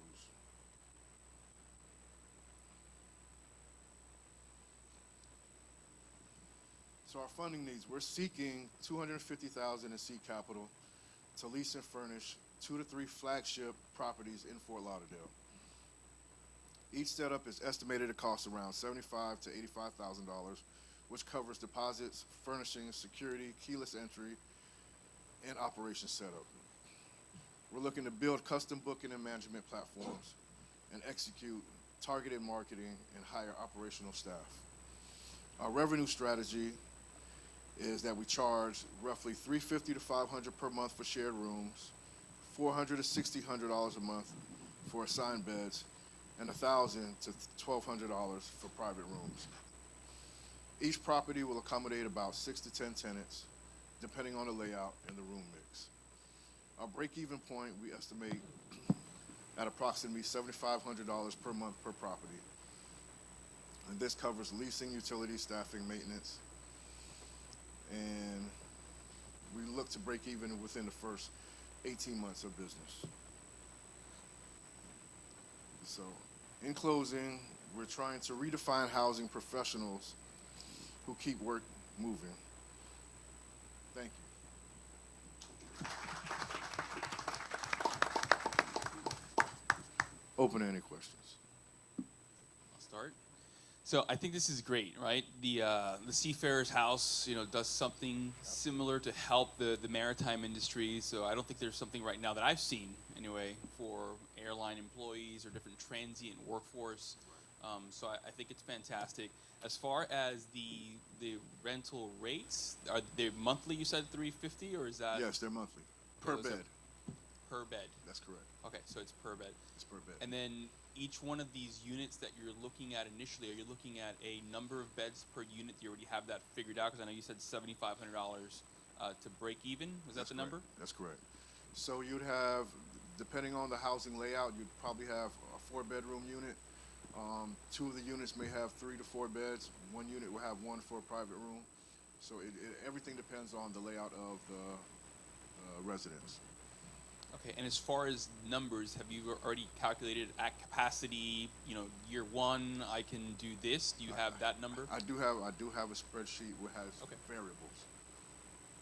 I didn't bring it with me now because it would be too much to put up there and explain, but I am working through a process also that gives me different options and different variables. Okay, and then scalability. I guess you said 2 to 3 properties for that $250 investment, right? That you're looking for. Absolutely.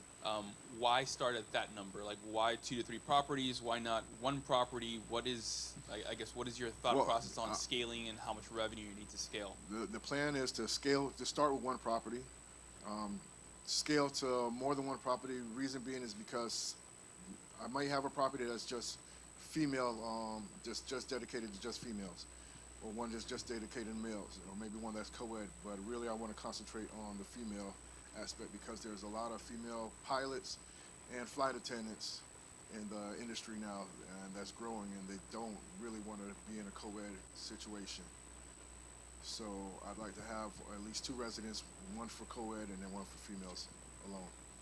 I guess my last question would be on the marketing side. Have you identified organizations already that you would be, reaching out to partner to get into their Actually, databases? I have. You have two of the seafarer schools. One in Fort Lauderdale for Yacht Chandlers, which is a company I used to work for. Also, my partner, who's a employee of Delta, so she reached out to the offices at Delta, and she also has a client list base right now of people on standby waiting for rooms. Excellent. Thank you. No problem. Good job with the presentation. Question for you is around sustainability, and specifically, while you wait to secure property so that you can maximize your revenue, what is your break even? Like, have you gone through that thinking in terms of what do I need to do to sustain this business while I go through that period, or while I wait for that period? Because it could take a year, it could take 6 months, but it could be longer. You just don't know, so you have to anticipate that. My plan is not to launch on. Like I said, I have a waiting list as of now of residents looking for a place. So I don't want to launch until I can actually move people into right away. So I'm not having a property sitting for months that's not filled. Okay, so you're just you have a waiting list of individuals, and you're hoping that they're just gonna be waiting. What's your timeline to get this thing going so that you can provide services to your clients? Within the next 6 months. Okay, all right. And I do have one follow-up question regarding property management. Is that going to be handled by you, or are you going to outsource that to another organization? I'm going to outsource. Okay, so that's additional overhead that Absolutely. Okay. As long as you thought that through, definitely. And what that's going to do to your bottom line in terms of how much profit you anticipate, because it's going to impact that. Right. As we grow and are able to expand our overhead definitely grows, but also does our profit.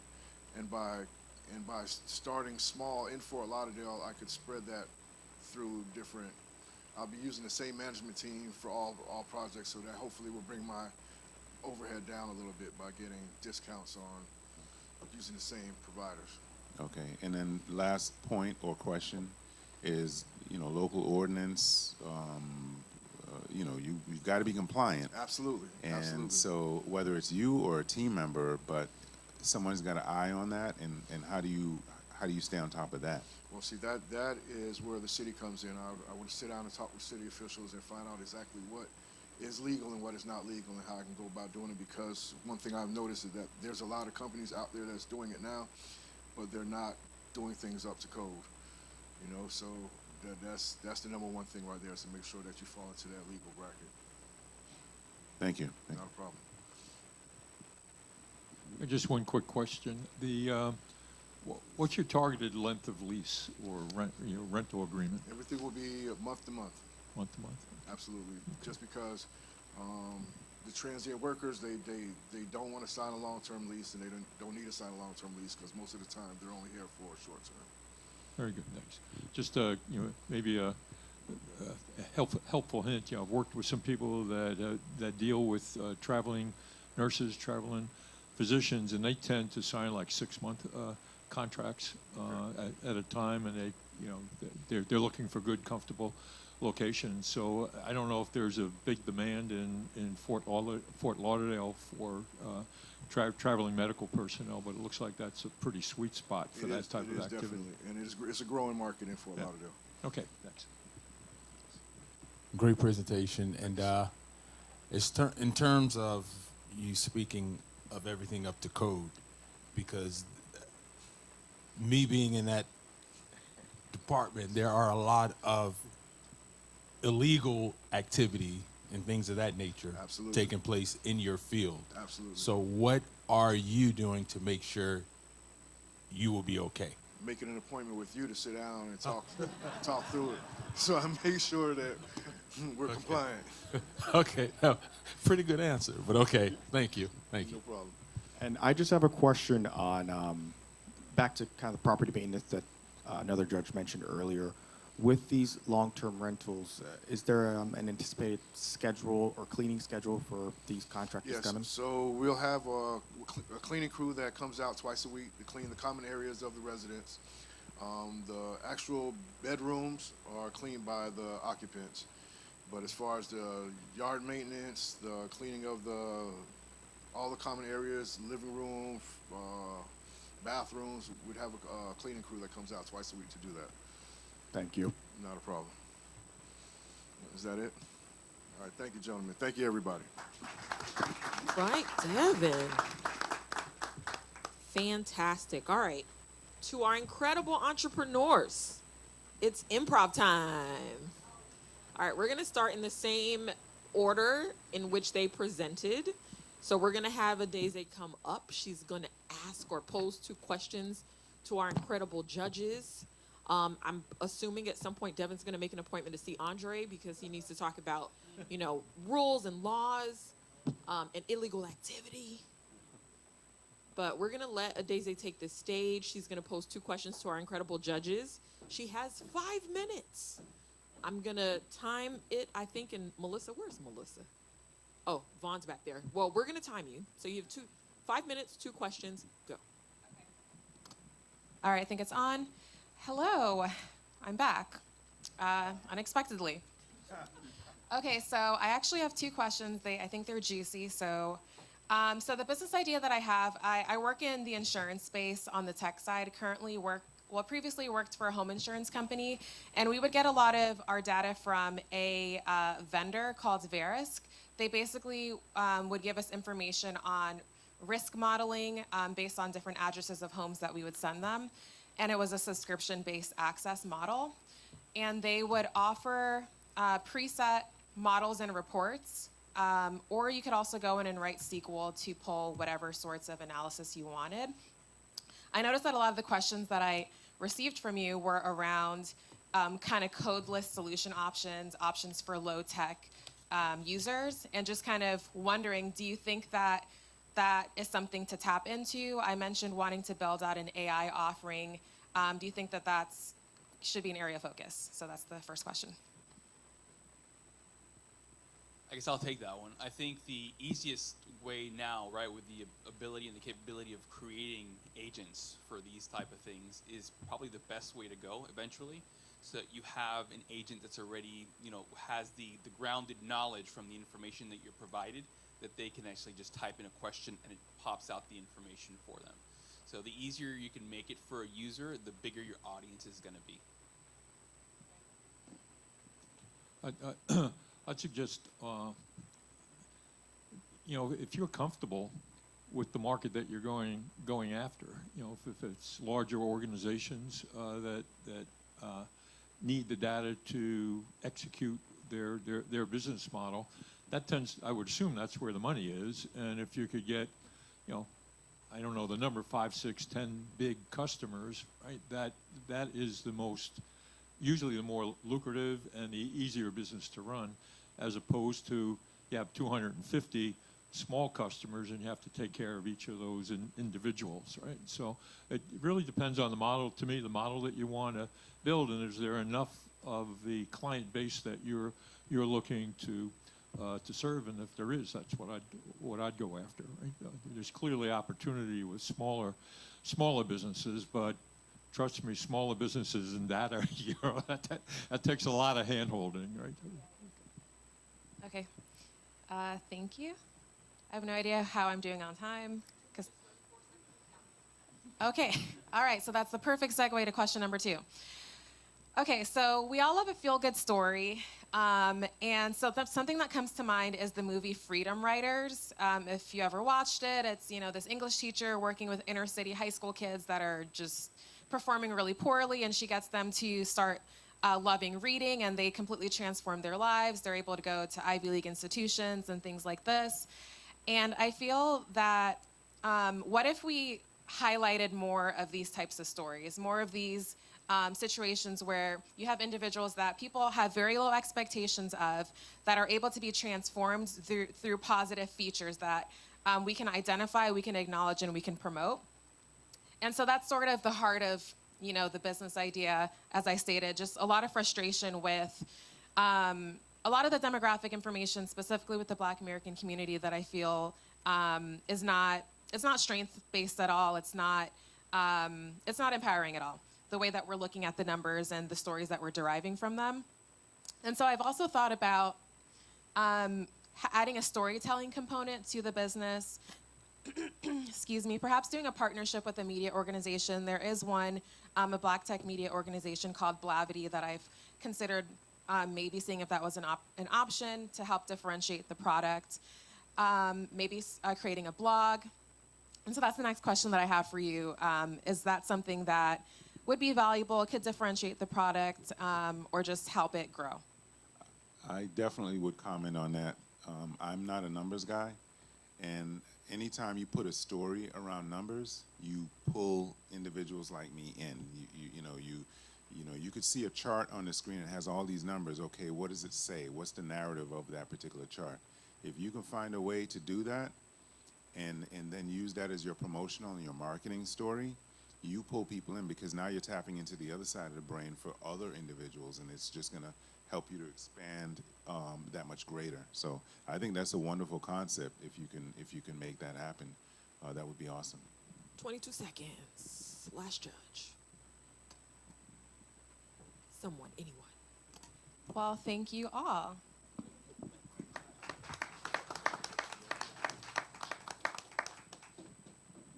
All right, Brianna.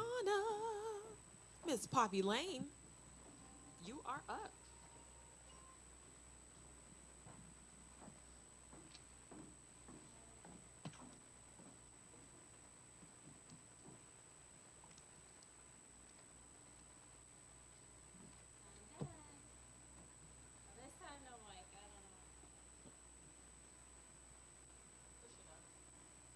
What about now? Okay. So I think one of my questions is, some people see flowers as very surface level, and really there's so much emotional depth to them. I kind of wrote this piece, and I actually cried. My class can tell you, the first day of class, reading it out loud, about really like the depth of what a flower represents. And if you think about it, flowers are really a part of our entire life, starting with birth. A lot of mothers receive flowers all the way till death, and every celebration in between. So I think my question is, how do I better communicate like the depth of flowers? All right, well, exactly what you just said.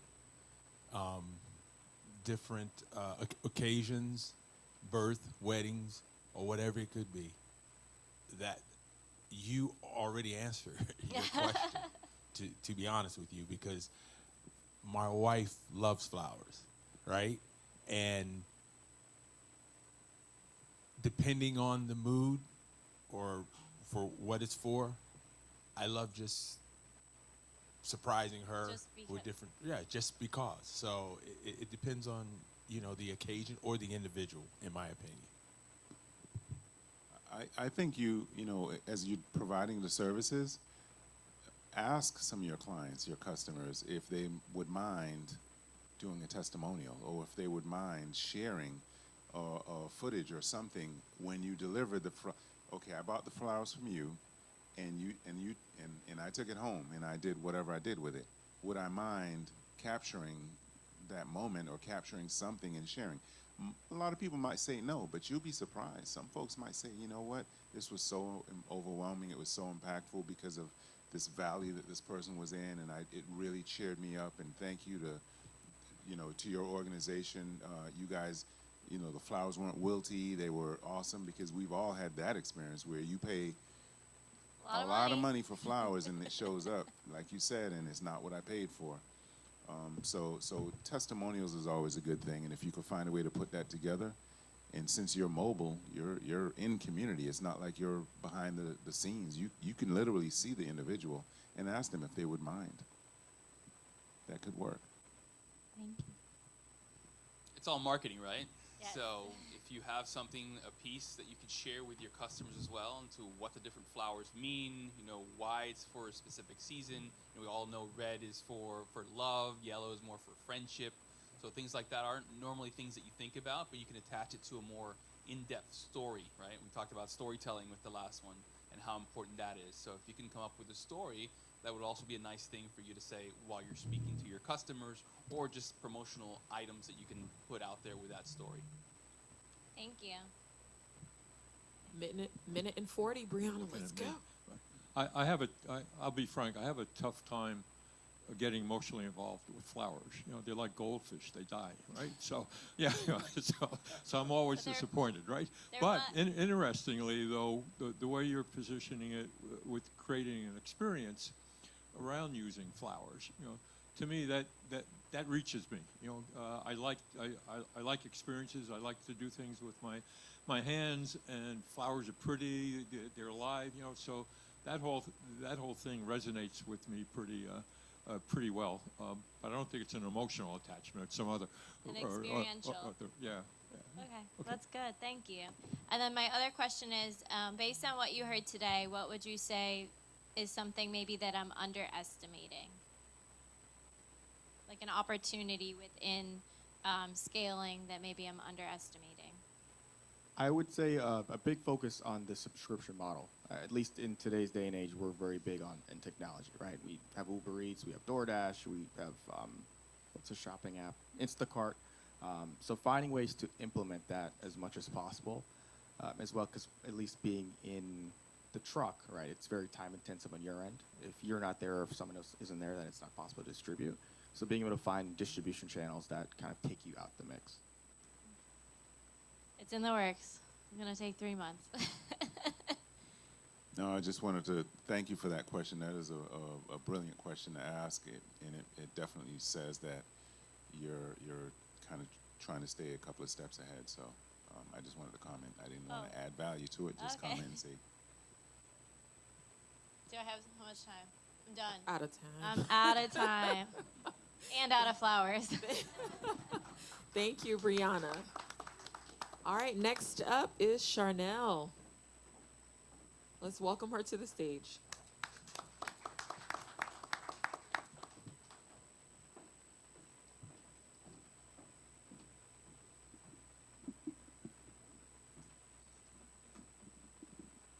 Can you hear me okay? Okay, I'm back. Based on my presentation, was there anything that you would suggest to change or improve, or anything that felt unclear in my presentation? I think whenever you put together a presentation, you have to have a clear understanding of what each of the slides is trying to communicate. Okay. So you don't necessarily want to put all the information on there, but for your notes and for your reference, have what point you're trying to hit on. Because I noticed you kind of flipped through some of the slides a little quickly, missing some of the key points that you had on there. So just understand on your part, like, what is it I'm trying to communicate? What do I want to show with this slide? Is it monetary value? Is it where I'm going as far as vision and scalability? But just be clear and intentional, because that's how you're going to get your message across. Okay, thank you. I would add and say that as a presenter, well, let me back up. You obviously know your business. You know your model. You understand the work that's necessary to make your dream come to fruition. So you understand that clearly. But painting that picture so that your audience can be pulled into that sphere and swim in the same stuff that you're passionate about is an art form. And once you master that, you're going to be like really, really strong. Because for every entrepreneur, I always say, you are the walking billboard for your company. You are the brand marketer for your business. Whether you hire somebody or not, you're it. Right. And so you have to A, embrace it, and B, master and sharpen that skill set so that you can be impactful from the second you open your mouth and start to speak.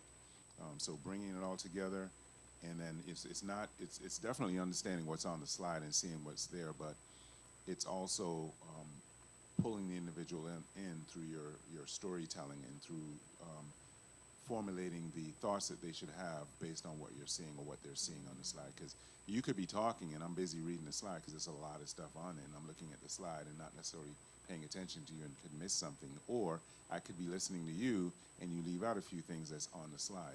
You don't want to leave any of that by chance. So paint the picture and make sure that we are seeing and understand what it is that you want us to see and or understand. Thank you. And it's all practice. Once you do it a few times, you put it out there, it'll become second nature, but it's practice and getting good feedback like this, like from him, not from me. Both of you. Thank you. Anyone else want to add to that question? No. Good cop, bad cop? Man. Based on your experience, what advice would you offer for strengthening or funding strategies?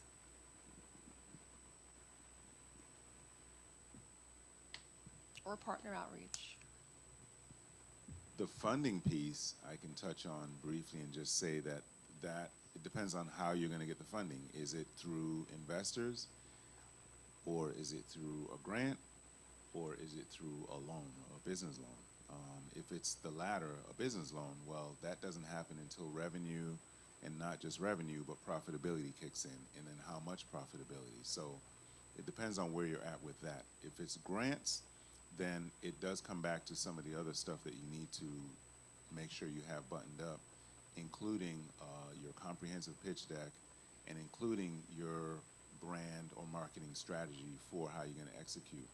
Because investors and or grant opportunities, they're going to all want to know, what have you done?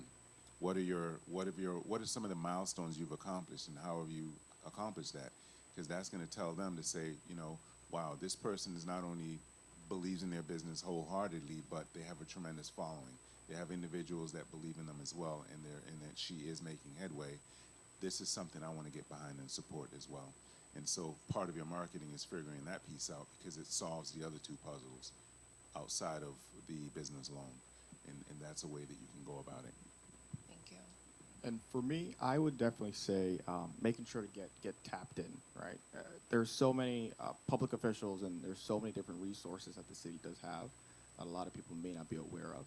So understanding and learning every single different resource you have, like an asset like Mr. McFarland here, as well as when asking for the funding or proposing to an entity or to a government or to a person, ask yourself the same questions that they would ask you. Put yourself in their seat and figure out, what would I want to know if I was going to give them X amount of money? Ask yourself those questions and have those answers in the slide, ideally, if it's a slide that you're presenting to them, and or kind of in the back of your mind as a Rolodex for all the different objections or all the different rebuttals that you have possible. Okay, thank you. If I could, I'd asked the question earlier about the nonprofit versus the for-profit.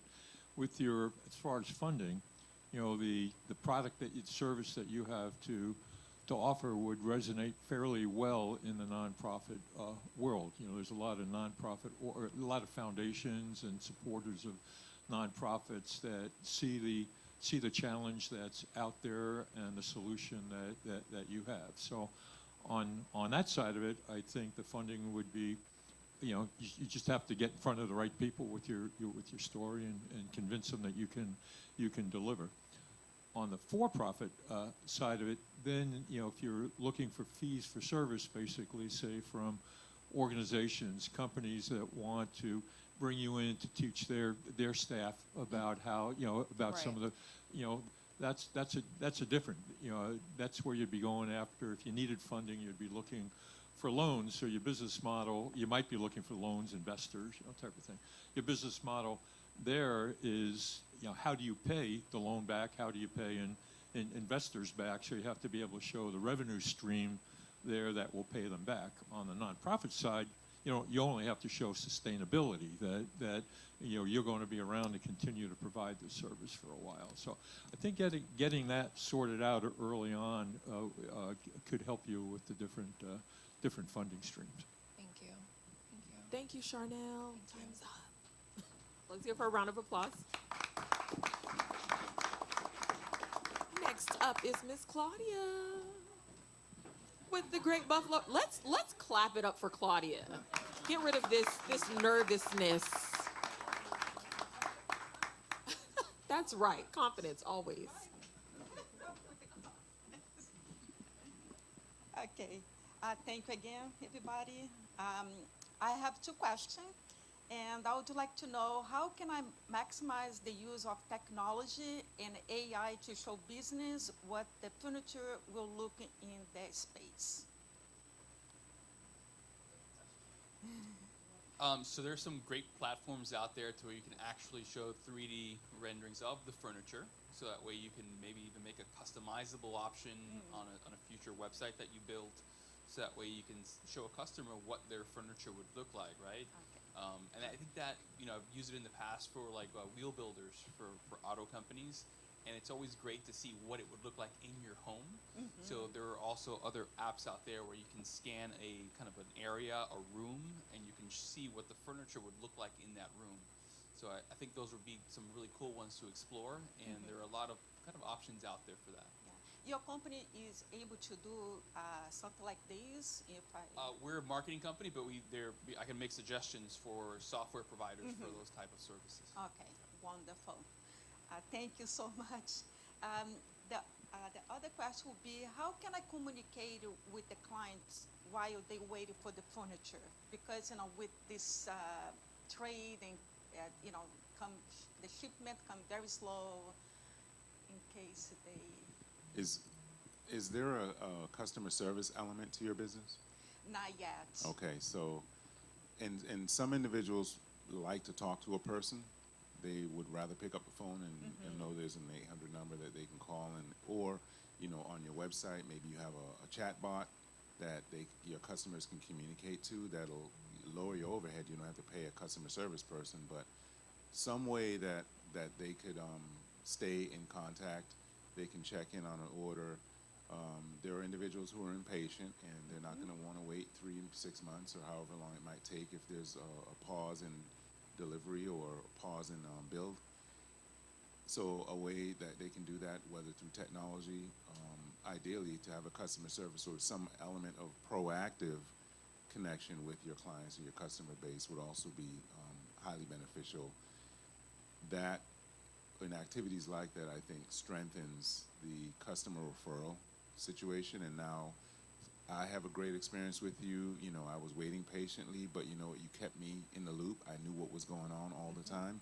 I might recommend you to somebody else who I know is looking for something unique and different for their home or for their office, and I would likely make that recommendation. So if you can figure out a way to make that happen, that would be I think beneficial for you. Thank you. Thank you so much. I would also say, at least in my line of work, when it comes to lending, sometimes it can take 6 to 8 weeks, 4 months, give or take, depending on the type of loan being done. And I would always say expectations are very important. It's important to set the expectation of how long it'll take, right? If someone tells me it may take 8 weeks, but ends up being 6, they're happy on their end. Yeah. So always setting that expectation, and throughout the process, having a process tracker or a notification to each person every time the product, from manufacturing, and then in this date it went to this port, and this date it went to this port. Kind of like when we order stuff off FedEx or UPS, there's that shipping tracker. So having that element in the distribution chain, kind of keeping them up to date, would definitely help. Give that communication, set that expectation. Thank you so much. If I could, it's the mechanics of this that's important. Following on, they set the expectation at the beginning, and then you can oftentimes just a couple of touch points along the way. But very important is what's the communication with your suppliers.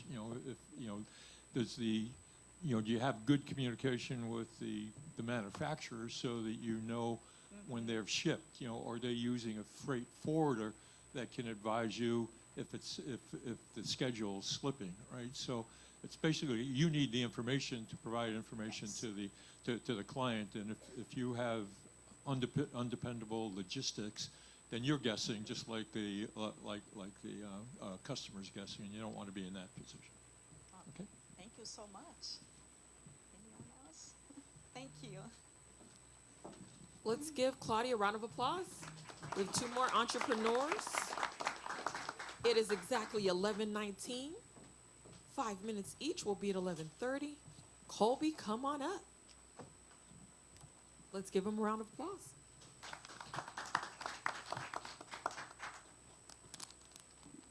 So my question would be, how do you evaluate long-term sustainability of a business that serves individuals with disabilities? And what are the key factors we should focus on to ensure lasting impact?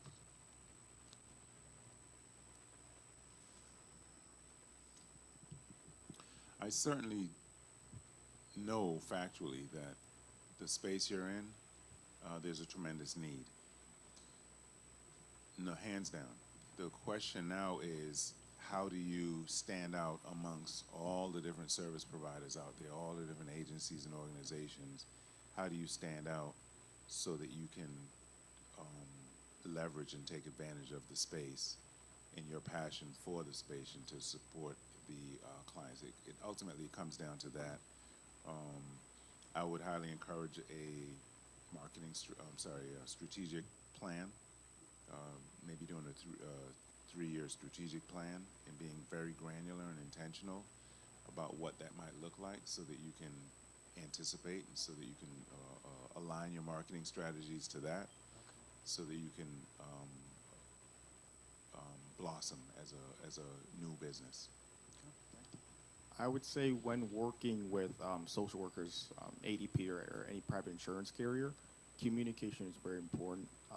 It's a big relationship because each case manager has their own group of 5 or 6 agencies that they refer stuff to. So it's finding a way to want to start a relationship with one case with each case manager and always maintain that relationship, keep the communication very open, and always keep them up to date on the case that you're working on. And eventually, the additional cases start to flow in because they see that you guys are serious and you guys take it serious with the patients that you're working with. So the communication with them is very important. Okay.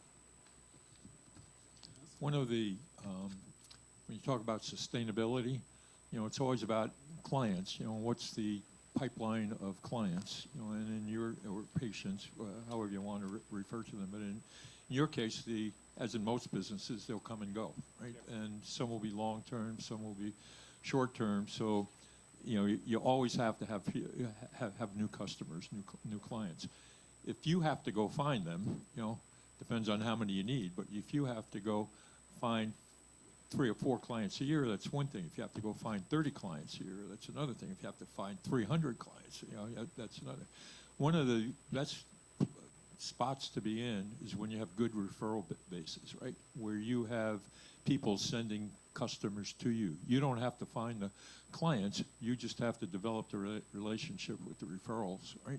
And I think particularly in the business that you're looking at, those referrals could be critical to you, and they'd provide the client flow to you, so you could concentrate on taking care of the clients rather than concentrating on constant marketing to find new clients. Okay. Thank you. My next question is, given the competitive landscape, what strategies or unique approaches would you recommend to differentiate ourselves and attract more support from potential partners and clients? It's a service, right? So you need to provide excellent service, and you need to communicate that, because that's how you're going to build your referral network. When people trust you with their family members or their relatives, they're going to tell others about it, and you're going to grow. Just quickly stepping back on the last question, financial stability. When you're creating your strategic plan, make sure you understand where your expenses are, what your costs are, and what you need to expand. Right? When you're hiring, as you start to scale and get bigger, it's tough in the home health and in these type of industries to find quality people to work. It's not an easy thing. My mom does it for a living. So understand how that's going to work, because that's also going to affect your reputation, which will affect your referral network, which is basically the second Everything question. goes in. Right. Thank you. All right. Thank you, guys. Thank you, Colby. All right, last but certainly not least, and it's 11:24, Mr. Devin Taylor, Aramar Executive Short-Term Rentals. Are we not clapping for Devin, guys?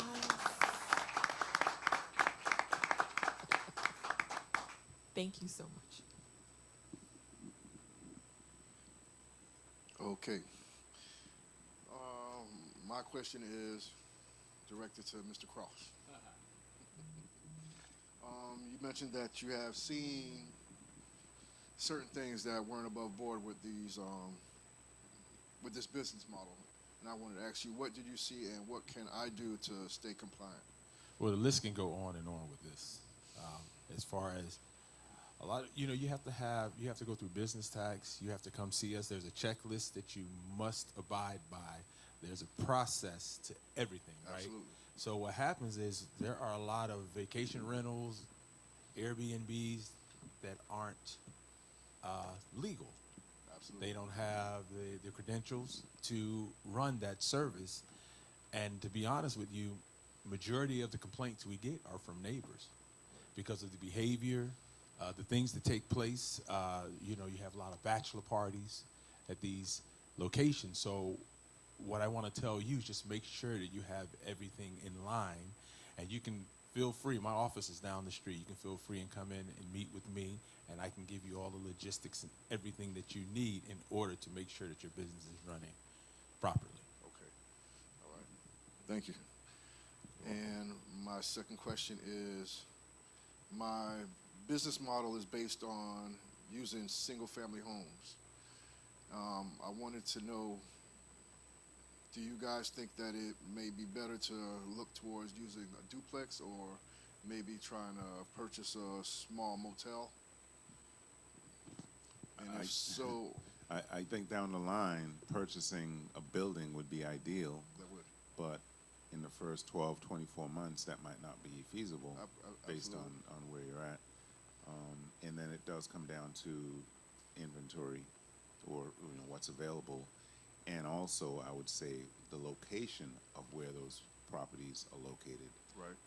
Individuals might be choosy or picky in terms of where they're dwelling, regardless of how nice it looks on the inside. Right. There may be apprehensiveness as far as the location that it's in, so keep all of that in mind. Okay. All right. Well, that's it. Thank you guys very much. All right, folks. So we had, let me go back. We had Daisy Joku, please stand, Brianna Reeves, Charnel Charleston, Claudia Rodriguez, Colby Williams, and Devin Taylor. Let's give these incredible entrepreneurs another round of applause. That's the energy. Here it is. Thank you so much to all of you. Please have a seat. And so we had an incredible lineup of entrepreneurs. At this time, we're also going to grab lunch, continue networking. As a point of personal privilege, the judges do have to deliberate, so try to avoid talking or networking with them until after. And if not, I will come grab you. But at this time, we're gonna grab lunch. Nikki, if that's the right course of action, I think. We're grabbing lunch outside. Oh, okay, it's my show. Okay, that's fine. So we're grabbing lunch outside. We're gonna come back in. I encourage all of you, if you are seated next to someone you don't know, make light conversation. Some like to speak during lunch, others like to eat during lunch. But continue networking, getting to know just different people around you. Oh, never mind. Apparently there isn't lunch yet, but continue. We're gonna encourage you to network among yourselves, and as soon as lunch arrives, I will be back on the mic. Is that right, Melissa? Thank you.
was thinking to hold you back.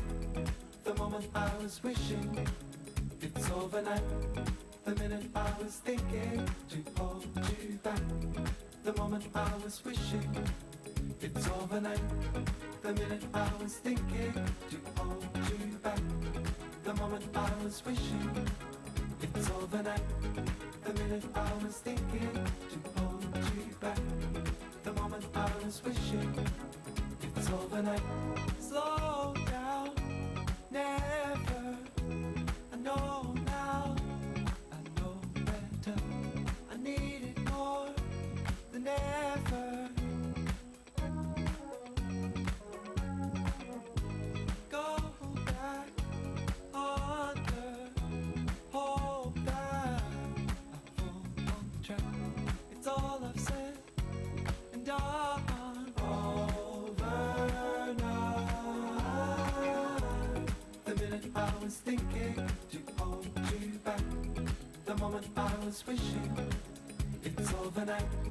The minute I was thinking to hold you back. The moment I was wishing it's overnight. The minute I was thinking to hold you back.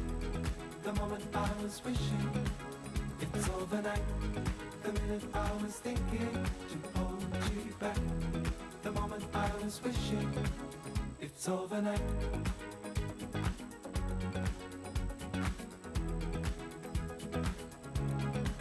It's overnight.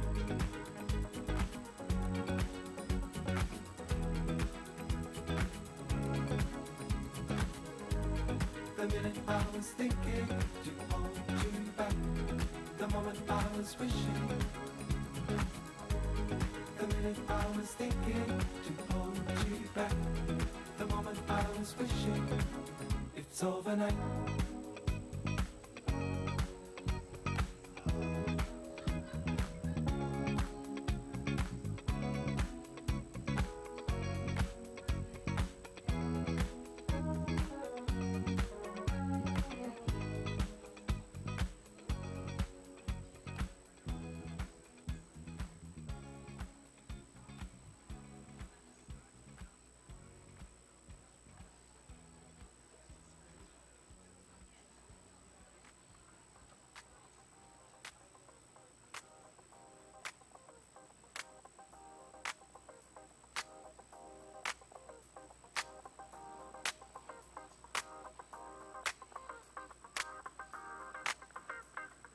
I don't want to be caught in the middle.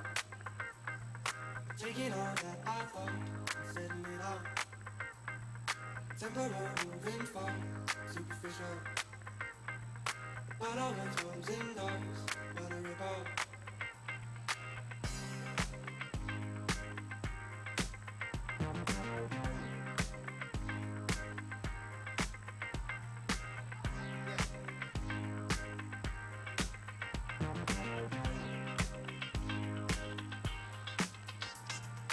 I'm just here for that girl, that girl, that girl.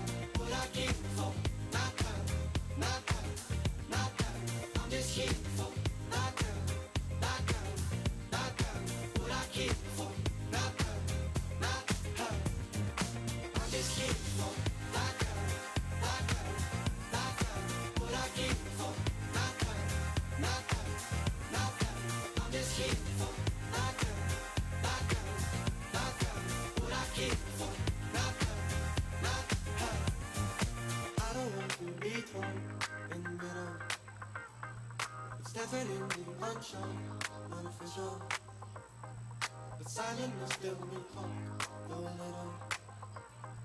And timing is no more, but a ripple.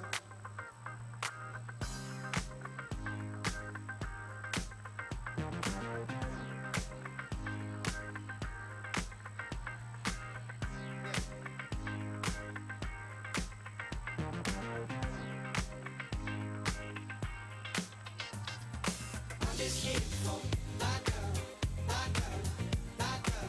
What I came for, not her, not her, not her. I'm just here for that girl,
just here for my girl, my girl, my girl. What I came for, not her, not her. I'm just here for my girl, my girl, my girl. What I came for, not her, not her, not her. I'm just here for my girl, my girl, my girl. What I came for, not her, not her.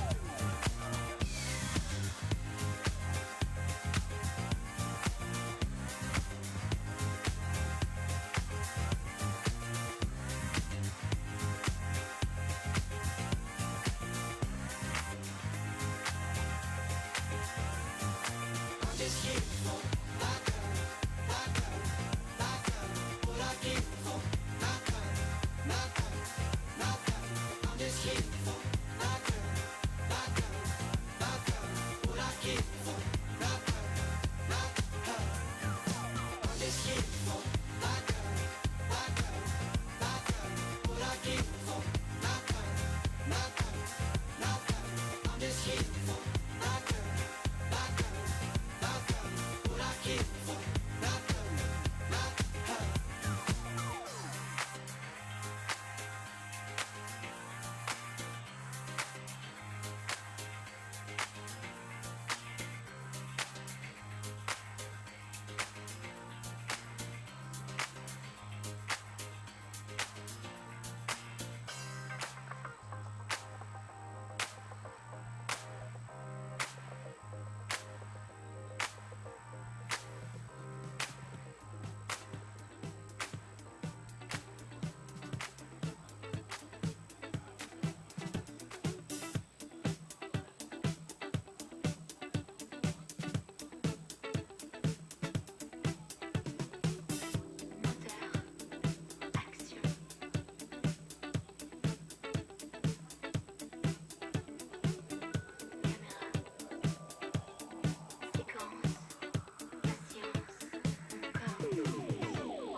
Romance aléatoire, un scénario sans histoire.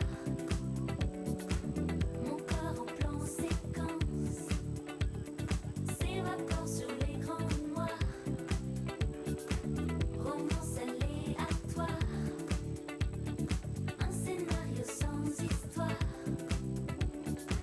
Mon corps en plan séquence s'évapore sur l'écran noir.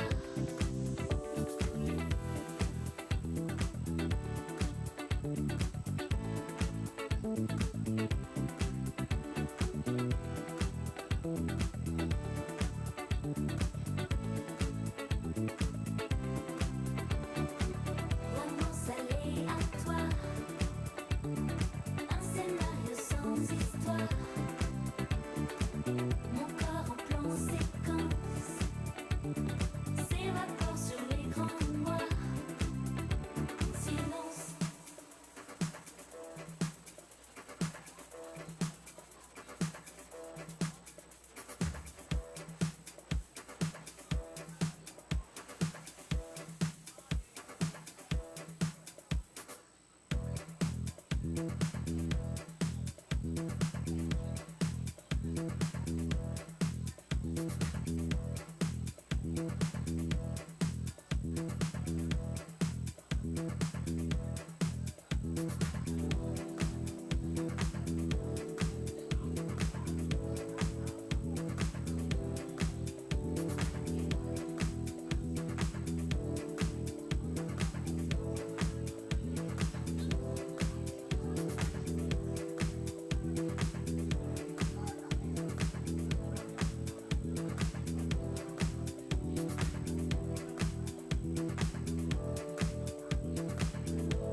Good afternoon. Good afternoon. The food has arrived. And DJ, if you can just turn down the music just a tad bit for me. If not, I can speak over it, but I'm choosing not to. He's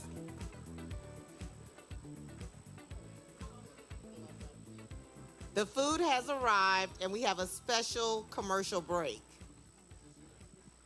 All right, good afternoon, everyone. My name is Vaughn Howard. I, too, am in the Public Affairs Division as the administrative supervisor. I had the opportunity, I want to take this privilege to give my brother, the owner of the Salad Boss, who has been the individual that has done the breakfast for us and now our lunch, a spotlight, as he too is a small business right here in the YMCA downstairs. So I want to introduce to y'all, to some and to others, my brother Ronnie Hall. Thank you. I'll make it short and simple. I appreciate even being chosen to provide meals for you all today. This is being placed in our community. It was very important to me opening up a business. Like you all, I was in corporate America myself and decided to pivot and take on entrepreneurship and healthy eating and giving back to my community through food. It has been my calling. Again, Vaughn has done a tremendous service to me, making sure that I'm getting exposure, but I do have to make sure the quality is there, the freshness, and that that he is that he's just not bragging just to brag. I do have to back it up as well. But again, thank you for all you're doing to the upcoming entrepreneurs. I wish those, if you're still here, good luck. I know what it's like to try to get ahead of the curve, against your peers and just trying to get that ball rolling to get your business up and going. So good luck with everything, and thank you all. And please visit the Salad Boss right downstairs. I want to say it's bay number 4? 107. You'll see all the signage outside. So just say that you're Vaughn's brother and you saw him here. All right, we'll have lunch.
step up to where I need to be right now.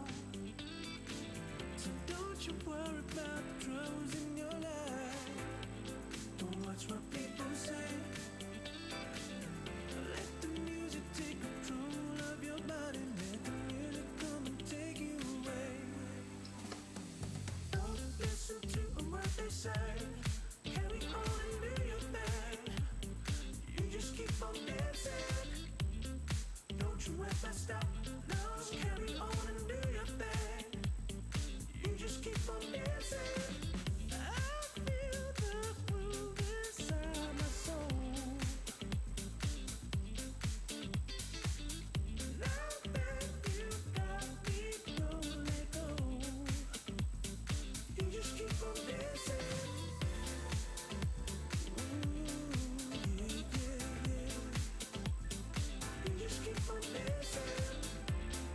Don't you ever stop, no.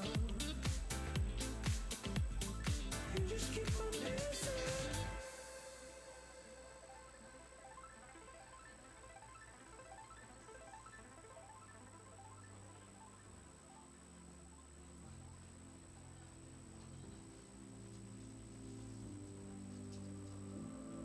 As long as we keep it moving, we'll be alright tonight. As long as we hear the beats play, getting down just feels so right. So come on, let me see it out there on the floor. Do what you gave it to do. We just wanna have a good time, good time, good time, good time, good time, good time. Don't listen to a word they say. Carry on and do your thing. You just keep on dancing. Don't you ever stop. No, just carry on and do your thing. You just keep on dancing. I feel the groove inside my soul. Now that you got me, don't let go. You just keep on dancing.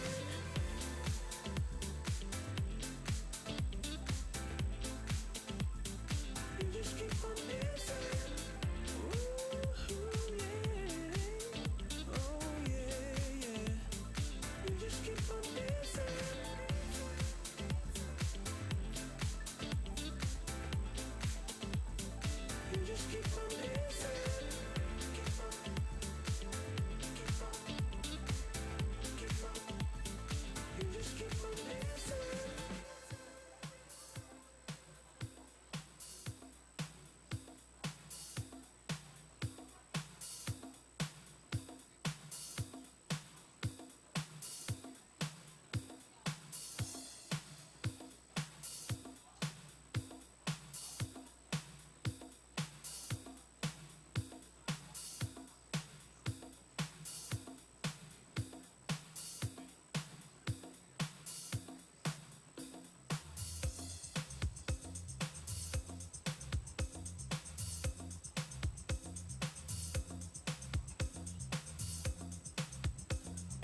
All right, all right, all right.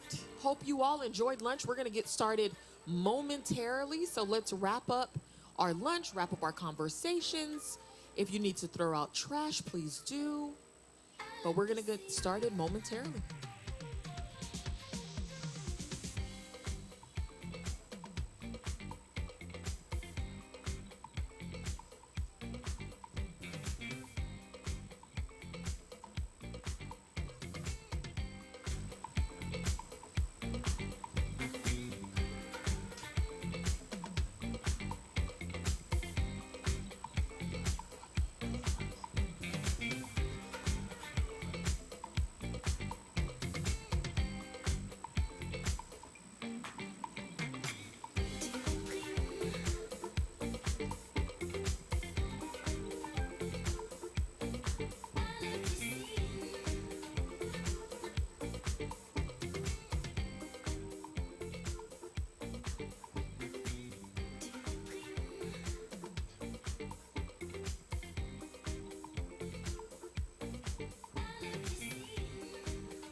All right, all right. Are we ready to get started and learn who our winner is? One person is. One person is. All right, folks, so it's the moment we've all been waiting for. And to announce the winner of today's pitch competition, please help me welcome back to the stage Melissa Mata from the City of Fort Lauderdale's Public Affairs Division.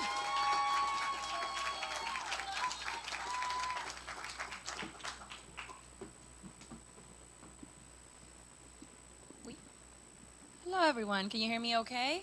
Okay, I feel like I do talk loud, so I feel like this is a good enough of a distance. Well, good afternoon, everyone. I hope you all had a wonderful lunch. Thank you so much for being so patient when it came to breakfast and the lunch. And thank you to Salad Boss for helping us with feeding you all. But what an incredible journey it has been. Today we heard from 6 contestants that they pour all of their heart, all of their passion, and all of their business growth that they have learned throughout their business journey, all here in a set of 5 minutes. My name is Melissa Mata. I am currently the Senior Management Fellow with the City of Fort Lauderdale, and I am also the Startup FTL Project Coordinator. Thank you all. For those of you that do not know, Startup FTL is a 12-week program where we facilitate the basic functions of how to start a business here with the City of Fort Lauderdale.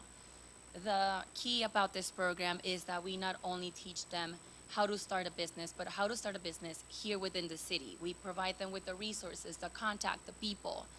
Everything that they need is all within their hands. That way they can turn their business idea into paper and make it a reality. So thank you, contestants, for being here. And we also have a person that was part of our first cohort, Rosanna. If you want to say hi, Rosanna. Thank you for being here. So it has been an honor, I will say, to meet this wonderful 6 contestants throughout the 12 weeks. I saw them asking the right questions. I saw them challenging themselves. I saw them write everything on paper getting frustrated, getting excited, getting emotional, and building that trust within each other. And that to me is what truly matters behind this program, is for me to offer all the support for the office, for all of the staff and all of the guest speakers as well. All of that knowledge that is provided to them, that for the Public Affairs Office and for the City of Fort Lauderdale is what this program is about. So, before we do get to announce the top 3 winners, I do want to recognize all of the 6 contestants that were here. So I will be presenting them with a certificate. We'll be calling out your name, and if you can just please stand here on stage. So, Bon, if you can help me with the certificates. If some of you don't know, this is Bon Howard. He also worked behind the scenes to make this event happen. As you know, he was the one that presented Salavoz. He is an amazing asset to our office, to the whole city, and to this program as well. All right, so our first contestant, Adese Ojoku, you can please come up stage.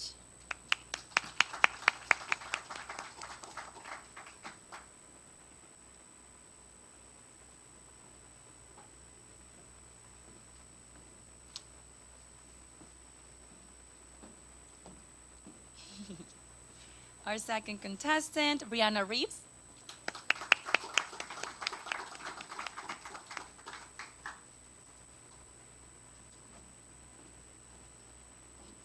Our third contestant, Charnel Charleston.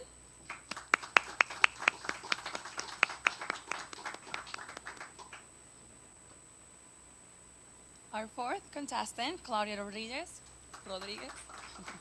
I am nervous.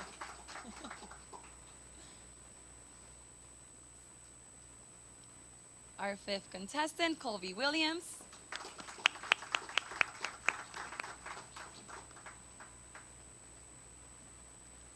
And our last contestant, Devin Taylor.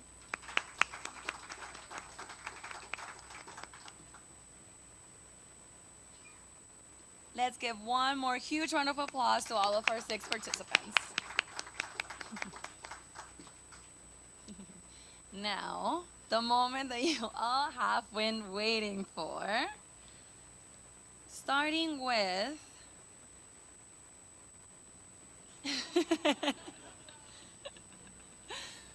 the third place winner receiving a small drone, which is a fun and creative tool to elevate your business storytelling and content creation. Let's see. Paul Williams. And your gift.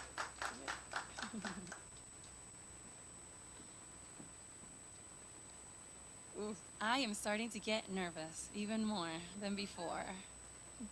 Our second place winner will also take home a small drone and a gift basket from Fort Lauderdale Executive Airport.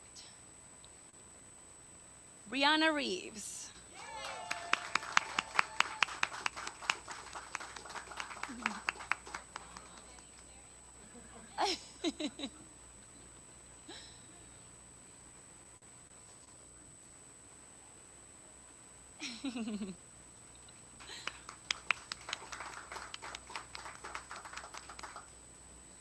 And now, our first place winner.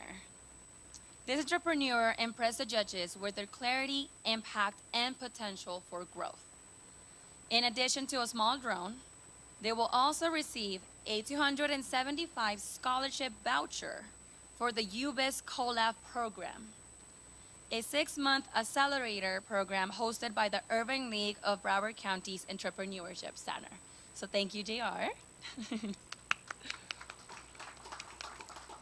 Through this program, they'll gain one-on-one consulting in critical areas like accounting, operations, legal, marketing, and IT.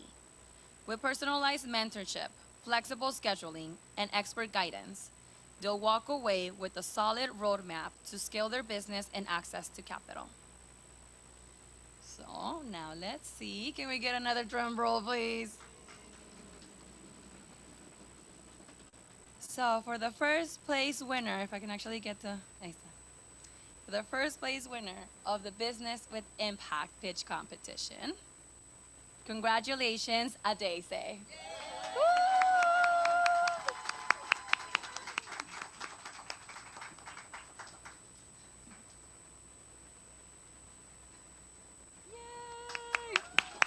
Congratulations, all contestants. You have done great, and I'm sure that your judges can attest to that. And keep on growing. Keep on using the city as a resource. Keep on using the guest speakers and the guest judges. We are here for you and for your business growth. Congratulations.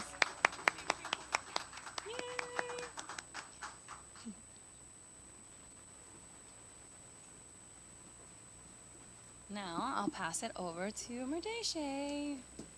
Whoopsie.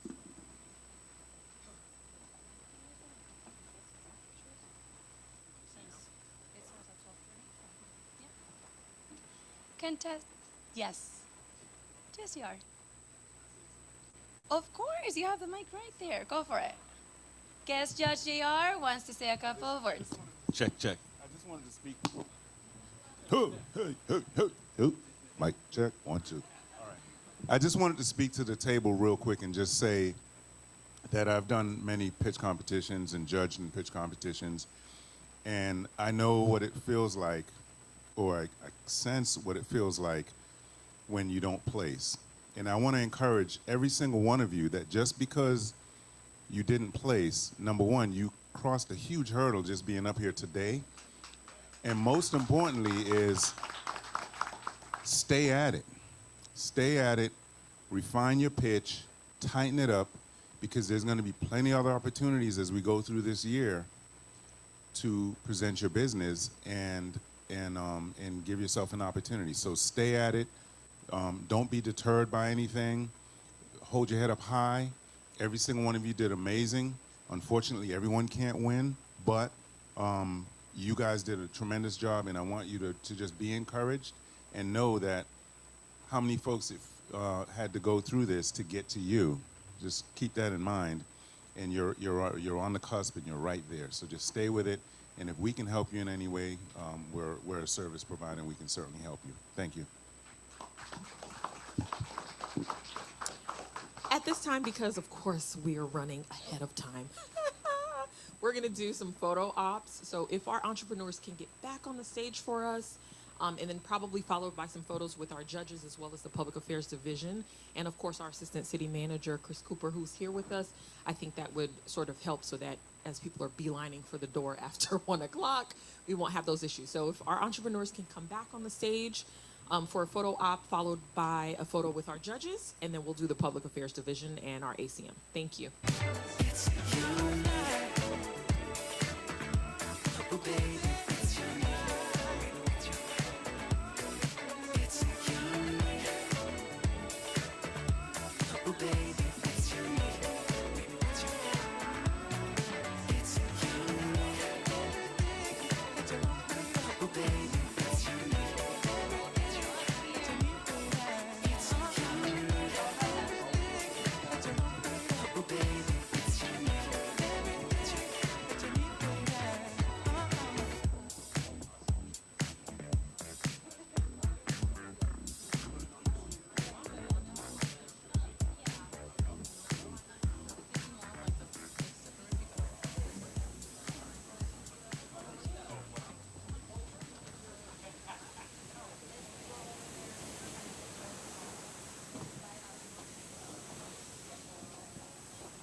so patient. Now I will pass the mic back to Murdoshi. Judges, contestants, so we can go on and take a seat.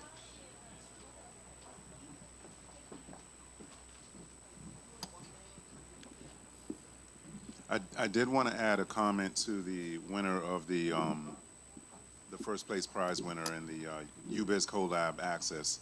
Melissa did a tremendous job breaking down the components of the program and what you'll benefit from it. But I'd be remiss if I didn't tell you the value of that.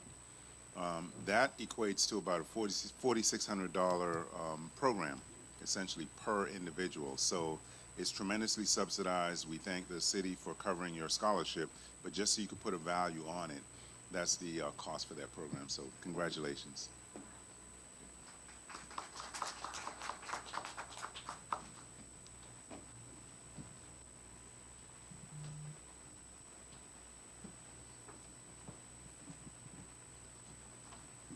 All right, folks. So to close out our day, we're honored today to hear from a city leader who exemplifies what it means to lead with innovation and impact.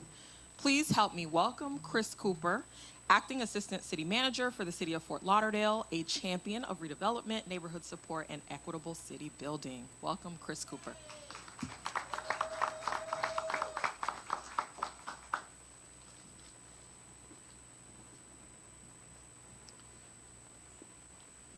Good afternoon. Unlike Melissa, I'm not a very loud talker, so we'll make sure this mic is in the right spot today. So good afternoon, everyone, and thank you for that nice introduction. I'm Chris Cooper. I'm an Acting Assistant City Manager for the City of Fort Lauderdale. In my role, I oversee a portfolio that includes our Community Redevelopment Agency, our Development Services Department, and I'll give a quick shout out to Andre Cross, who's one of our business assistance coordinators for that department, somebody you'll probably see as you develop your businesses and get started. And I also oversee our Neighbor Support Division. So as we gather to celebrate Economic Development Week, and how many of you knew this week was Economic Development Week? Yeah, so a great week for us to be here with you all. I do want to pause and invite us all to think big, not just about where we are, but where we're going as a city and who we're becoming as a community. Fort Lauderdale is in a moment of transformation. We're no longer just building an economy, we're building a vision rooted in innovation, inclusivity, and intentional growth. A vision that honors our local identity while boldly embracing global opportunity. When we talk about economic development in Fort Lauderdale, we're talking about more than buildings and budgets. We're talking about people. We're talking about entrepreneurs like yourselves who are turning ideas into impact. Small business owners who are powering neighborhoods. Industry leaders who are creating high-quality jobs and expanding what's possible for the next generation of those in Fort Lauderdale.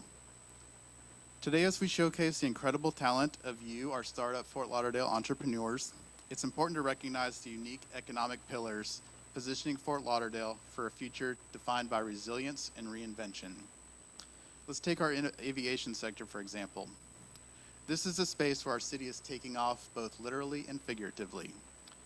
With Fort Lauderdale Executive Airport as the central hub, surrounded by a growing ecosystem of aviation tech firms and logistics companies, we're not just participating in the industry, we're helping to shape it.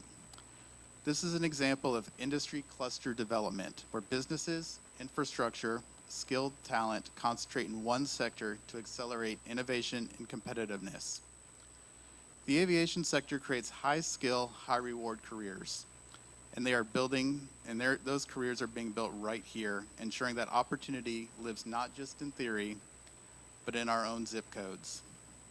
The city has not only invested in the executive airport and our surrounding real estate, we're partnering with local schools and higher education institutions to provide job training to those seeking experience and a career in all facets of the aviation industry. And then there's our blue economy, which is our marine and maritime industry. Few cities can claim the waterfront advantage that we have here in the city of Fort Lauderdale.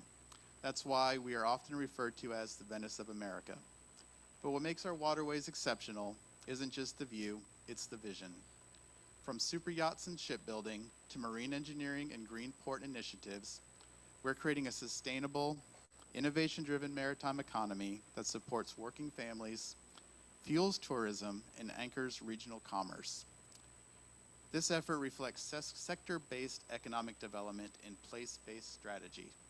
This leverages natural and geographic advantages to drive long-term prosperity for our local communities. Our goal in this is to not only be a beacon of luxury, but a leader in maritime resilience and equity. Aligned with this goal is our city's commitment to our blue economy by directly supporting the waterways. With the recent appointment of our city's first Chief Waterways Officer, we're making sure that the quality of our water bodies is improved and maintained through initiatives such as living seawalls, mangrove planting, regular testing for water impurities, and looking to the latest technology. Now, let's talk about our creative economy, an area that some cities overlook, but the city of Fort Lauderdale is choosing to embrace and invest in intentionally. Film, television, digital storytelling, these aren't just forms of art. They're an economic catalyst that attracts outside capital, elevates local narratives, and creates ecosystems of opportunity for young creators and experienced professionals alike. Additionally, film and television production has a multi-million-dollar impact on our local economy, much of which is spent on local vendors and businesses. It's not hard to find a movie, a TV program, or an advertisement that features our great city. And with the launch of our dedicated film production facility, we're opening a new chapter, one where Fort Lauderdale isn't just a backdrop, but a producer of culture and commerce. The studio is a result of a public-private partnership, or a P3, which allows each group involved to leverage resources and expertise to create a significant benefit to our community and local economy. Through this project agreement between the city and the developer, the studio will provide job skill training, hire local talent, and use local vendors. Using the city's leverage was key to making sure we were not only getting a state-of-the-art production studio, but also elevating our local economy. This is a form of economic diversification, expanding beyond traditional industries to build a more resilient and balanced economy. So when you step back and take a look at the bigger picture, one thing becomes clear. The city of Fort Lauderdale is not standing still. We're accelerating, and we're accelerating with purpose. And that acceleration is powered by you, entrepreneurs that are here today. To every business owner, innovator, and dreamer that pitched in this competition, you're not just participating, you're leading. You're creating jobs, services, and solutions that will define the city of Fort Lauderdale's economic story for decades ahead. This is entrepreneurship-led economic development, where we empower small businesses and founders to shape the future through innovative job creation. To our partners, our judges, our investors and collaborators, you are the scaffolding that holds the entire vision together. Your belief in entrepreneurship, inequality, and innovation, that is what is moving us in the city forward. You are critical to our public-private strategy, a strategy where businesses, government, and community organizations come to create together to co-create growth. We're also aligning education and training with the needs of these high-growth sectors, and that is workforce development in action, ensuring that Fort Lauderdale's talent pipeline is ready to meet the demands of today's employers and tomorrow's opportunities. So today, let's celebrate more than a competition. Let's celebrate a commitment to inclusivity and prosperity, to entrepreneurial energy, and to building a Fort Lauderdale that truly reflects the brilliance of its people. The future is now, and is being pitched, perfected, and powered by you. Let's make it count, let's build boldly, and let's keep making Fort Lauderdale the city that you never want to leave. Thank you, best of luck to you as entrepreneurs, and congratulations on everything you've done today.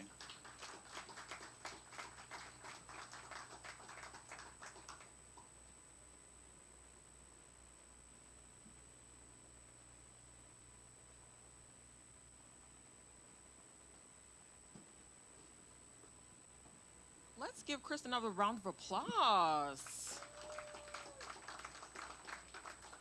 All right, we do have a video from the division manager, Daphne Saintville. Wow. We do that, okay. Kind of caught me by surprise, just a little bit.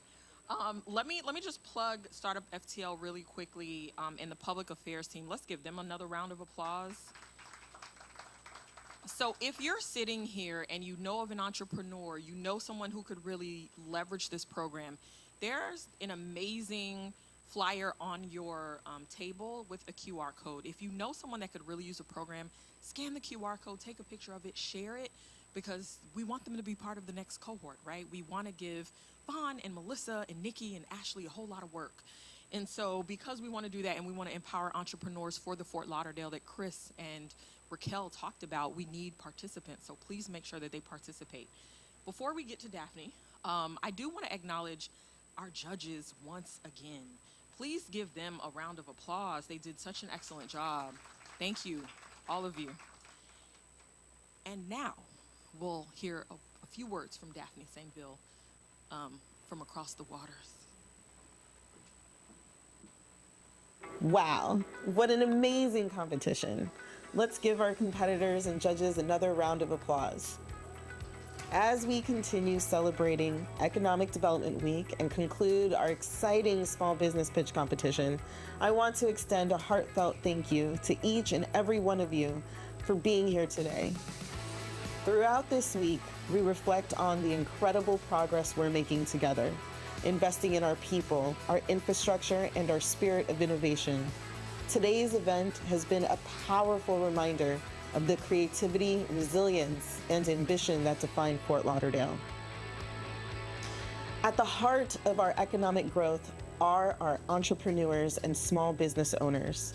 To all the startup FTL participants who pitched today, your ideas and passion are the building blocks of our future.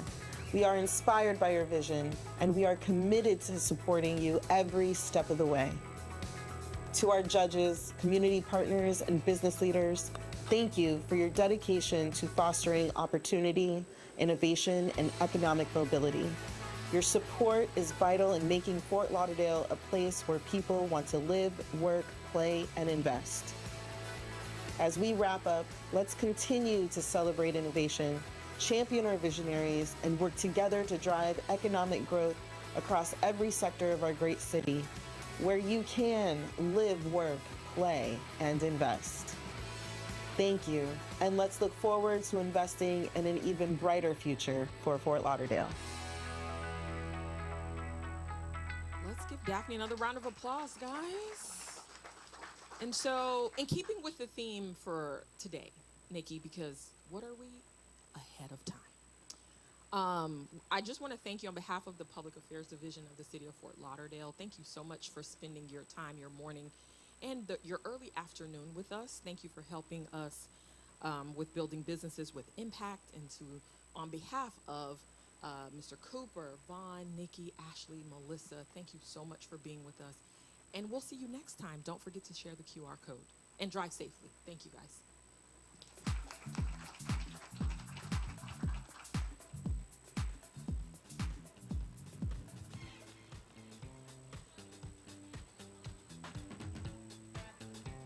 Since we are thanking, I think it's also appropriate time to thank Ms. Mardoshi LaFrance for her wonderful emceeing of this event. It's been a pleasure. You kept us on time and ahead of time. You all be safe. I got a lot of shit to